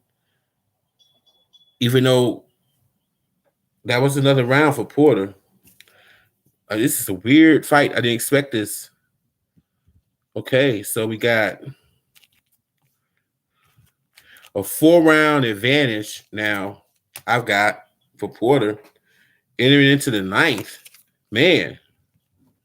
See, I'm concerned about these judges, though, because Top Rank wants to resign Bud. They do. And it's going to be marketable. Losing to Porter ain't it. Nice jab in the replay by Porter. Yeah. All right, we in the 9th round. I got Porter up by 4, surprisingly. Might be eating a little crow tonight.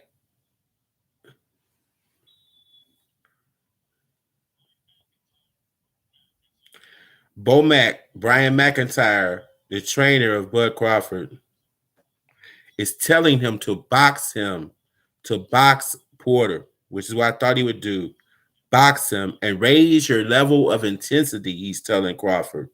Raise your level of intensity. Get on go and box him. And he's following his trainer in the beginning of this round. Nice jab and combination from Bud Crawford. He's still in the left-hand stance. I think he's listening to his trainer. He needs to. He needs to pick it up. He needs to have a sense of urgency about him. Porter has the sense of urgency in every fight he fights. But Crawford needs to pick it up. He's got to turn it up. He's got to be on go right now if he wants to hold on to his belt, because Porter ain't going nowhere. He's confident now. He's feeling good. He's in his element. The fight's going the way he wants. You know, he's experienced. He's relaxed in this, and he's getting everything he wants so far. Porter on the attack misses. Bud spins him, but doesn't make him pay for it. Not letting his hands. He came out with a nice combination in the beginning of the round, and it stops. Porter with a left and a right to the head, coming forward. He stopped. He created a nice combination right at the beginning of the round. He hasn't thrown a punch since. I don't understand that. Now he's using his jab. Bud Crawford using a jab. There we go. He's got a couple of jabs, 3 jabs in a row from Crawford. He's using his jab. I think he's listening to his corner. Where has the jab been in the first 8 rounds of this fight?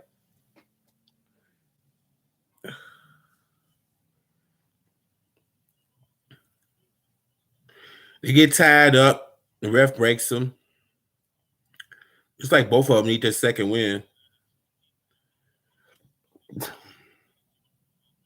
Minute left in round 9. Crawford's trying to take a round off, I think, and Crawford's letting him. He's not doing much back. Crawford now coming for Porter coming forward. Porter coming forward with nice combination punches. Whoever wins this minute might win this round. So we got Porter coming forward with a jab, and Bud ties him up. This round is up in the is this right there if anybody take it now. 21 seconds left in the round, and this round is left for, to me, a tough one to call. We got Porter coming forward with a nice jab. Bud spins him and gets back his distance. Comes with a jab. Another jab by Bud Crawford. A couple more jabs, not committing to him, though. Trying to counter. Porter comes in with a combination, and Porter Crawford catches him. That's it of that round. I want to give that one to Bud Crawford. It was a close round, but he got his jab established, and he was throwing combination. He won the first minute. The second minute was a draw. I'm gonna give that one to Bud Crawford. So okay, so we got 84-87. It's a 3-round advantage. Right now, we're going into the 10th. We're going into the championship rounds now, 10, 11, 12. I got Porter up by 2 rounds on my card. 3 rounds left. I got Porter up by 2. I thought this would go to decision. It is. I thought we'd have more action, but Bud's not throwing punches as he should, as much punches as I thought. I thought he'd be much more dominant than he is. So here we go. We in the 10th championship rounds now. We got Crawford still in the left-hand stance the whole fight, surprisingly, ever since the first round. And Porter just got knocked down by Terrence Crawford. A nice left hand caught Porter, knocked him down. He might have been off balance, but he did go down. And that changes this whole fight around. Now we got to fight.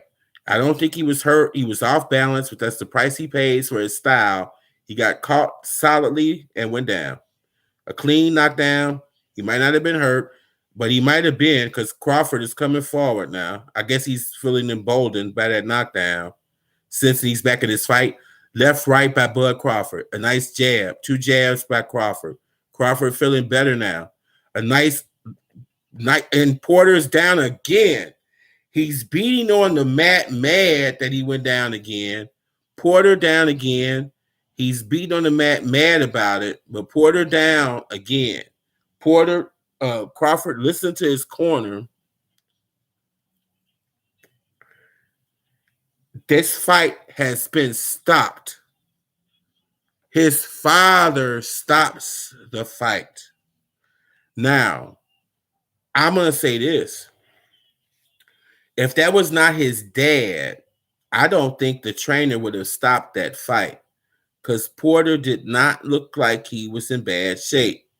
He was off balance the first time. The second time he was kind of off balance and went down, but he didn't look he didn't look shaky. He was mad that he got caught 2 times and went down and lost those points. And his dad comes in and just stops the fight.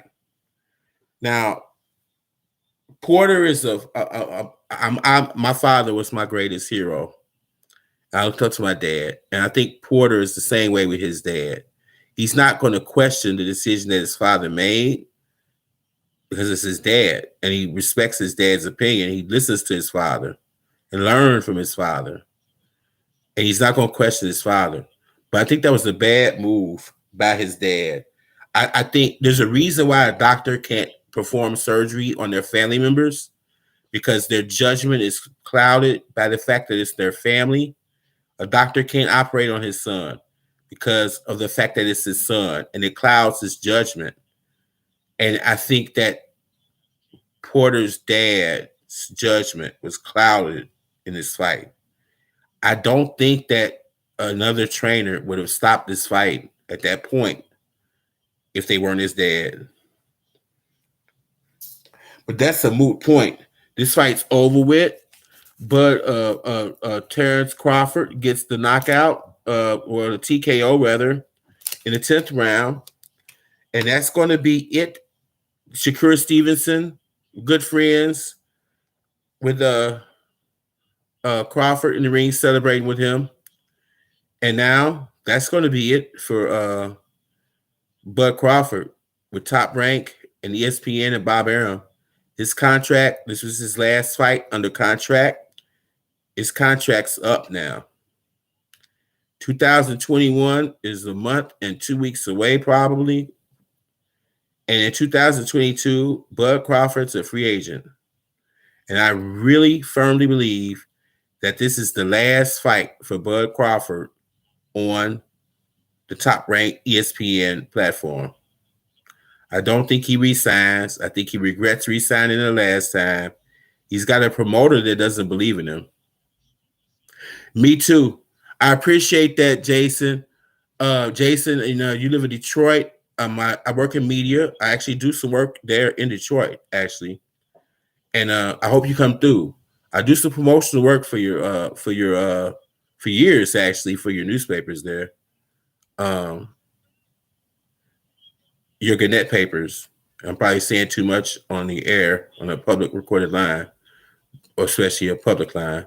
But I'm just letting you know you're in Detroit, and I do promotional work in your area for the Free Press. And I probably said too much. Good night, Jason. Thank you for coming through. Come through for my next stream. Whatever the next fights are, I'll be here. Go pick up a Detroit Free Press. Go get it, Jason. Subscribe to the Free Press. Subscribe to the Detroit News. I'm not. I'm a homebody, Jason, and I'm not going to get in trouble. And I'm not going to. They wouldn't care. They wouldn't care. I don't like to reveal too much about my personal life on a public platform for my security. The people that I work for don't care about that. They'll take any shameless promotion they can get. But good night, Jason. That's for my security, for my protection. I keep my location off at all time. I live in St. Louis in the inner city. But good night. Thank you for coming through, Jason. I really appreciate that.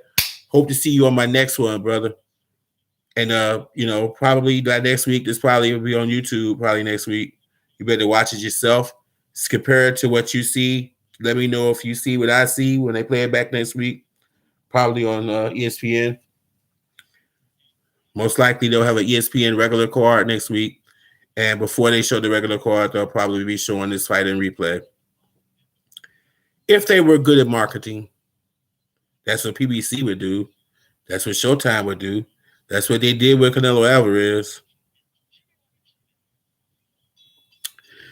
But I'm about to wrap it up. I want to see the call and the interviews first. They're giving the time. Round number 10. Bud Crawford defends his title His first significant win as a champion at 147. Keep in mind, Earl Spence has 2 of the other belts, major belts. He's got WBA, IBF. Bud has WBO and WBA. Ugas beat Pacquiao. He's the WBA champion in my eyes. Now, he's had some problems with the WBA, and the WBA just had a fight for the WBA championship about a month ago. That's on my stream on here. And the Russian fighter came to the United States and won that fight. I guess they're considering him the WBA champion at this point. WBA is talking about having a tournament. Ugas, who just beat Pacquiao clearly for the title, wonders why we're having a tournament when I just beat Pacquiao. And he don't feel like he should be in a tournament. I'm with him on that. He's the WBA champion. And WBA is the most corrupt of all the boxing organizations. It's got to be money. They're probably not getting paid what they want. And now they're going to take this man's belt. But that's another matter for another day. Crawford's family dressed in Nebraska red. We got Earl Spence Jr., one of my favorite fighters of all time, with his White Sox hat on. He's got a Detroit White Sox hat on, Earl Spence. He's from Dallas, Texas. And he's got a White Sox hat on. So I guess he's a White Sox fan. He did good this year. And that's setting up next year. Earl Spence Jr., Bud Crawford, the fight we've waited for years. We've waited for this fight for 6 years at least. And I think next year we'll get it. 2022, Bud Crawford, free agent, probably without Heyman, my guess. And he's going to be fighting all these guys. Shaun Porter being interviewed, very disappointed. First question, what do you feel about your father stopping the fight? He's siding with his dad. He said he didn't expect his dad to do that, to throw the towel in. He said it surprised him, but he's going to roll with his dad, just like my father was my hero, and I would have trusted my father's judgment, and he's not going to argue it. He said he was surprised that his dad threw the towel in. He didn't think he was going to do that. It surprised him, but he's going to side with his dad and trust his dad's judgment. I probably would do the same thing. But his dad shouldn't be his trainer. I think he needs to get an actual trainer. Somebody he's not related to. I think his dad has done everything he possibly could do to get him to this point. And for the future on, I think Shaun Porter, he's not going to do it. He's going to ride or die with his dad. But to me, this fight might still be going on right now. He could literally have won this fight. He could have. I mean, that probably put the 2 knockdowns probably put Crawford probably ahead at this point in the fight going into the 11th. But you still got 2 more rounds. Porter being professional. They're friends. He's being professional, polite. He looks disappointed that his father threw the towel in. I disagree with his father's judgment. He said he surprised him. That's as far as he's going to go with it. That's his dad. And I don't think he wanted that they're interviewing his dad.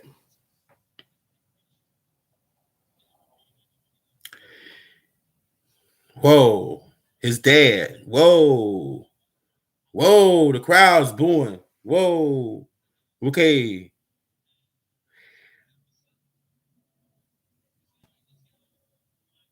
Oh my God. Shaun Porter's dad is saying he stopped this fight because Shaun Porter wasn't prepared for this fight. He's saying that he stopped it because his son, his fighter, wasn't prepared properly for this fight. The crowd started booing immediately. Porter is always in great shape. He's never out of shape. Looks like he's in great shape. Performed like he was in great shape. I don't like cussing, even though this is an adult, not for kids live stream. I try not to cuss. I try to set an example. But that's bullshit. That is pure bullshit. That's bullshit. He's in shape. He's always in shape. He looked in shape. He was up by like 3 rounds going into that last round. That's bullshit. You got nervous because your son went down twice and you jumped in there and rushed to stop that fight. And you realized you made a mistake. Instead of saying you might have made a mistake, you put it on your son. That's bullshit. Bullshit.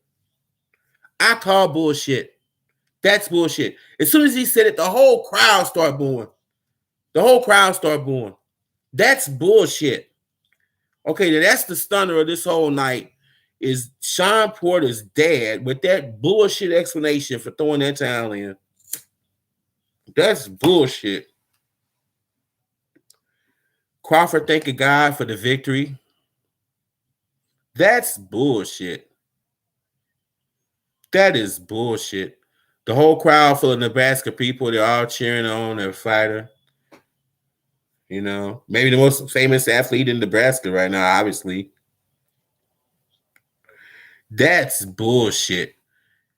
This man just threw his son, the 2-time former champion, under the bus and said he was not trained and wasn't properly prepared for this fight. Looked like he's in excellent shape. He made weight, no problem at all. He's had problems before making weight. No problem this time. Wasn't looking like he was getting tired. Was winning the fight up until that round. That's bullshit. And the crowd called him on it. I'm calling him on it. That's bullshit. Shaun Porter is a consummate professional. He always is in shape. He never gets out of shape. That's bullshit. I don't like cussing. This man is forcing me to cuss. That's bullshit. That's bullshit. He just threw his son under the bus for a dumbass decision that he made. He got overprotective as a dad and stopped the fight too fast. Now, that's what happened. He should have threw the towel in. His son wasn't even in trouble. He got knocked down because he was off balance the first time. He was a little off balance, got knocked down the second time. They were legitimate knockdowns, but he wasn't staggering or anything like that. Come on, man. Come on, man.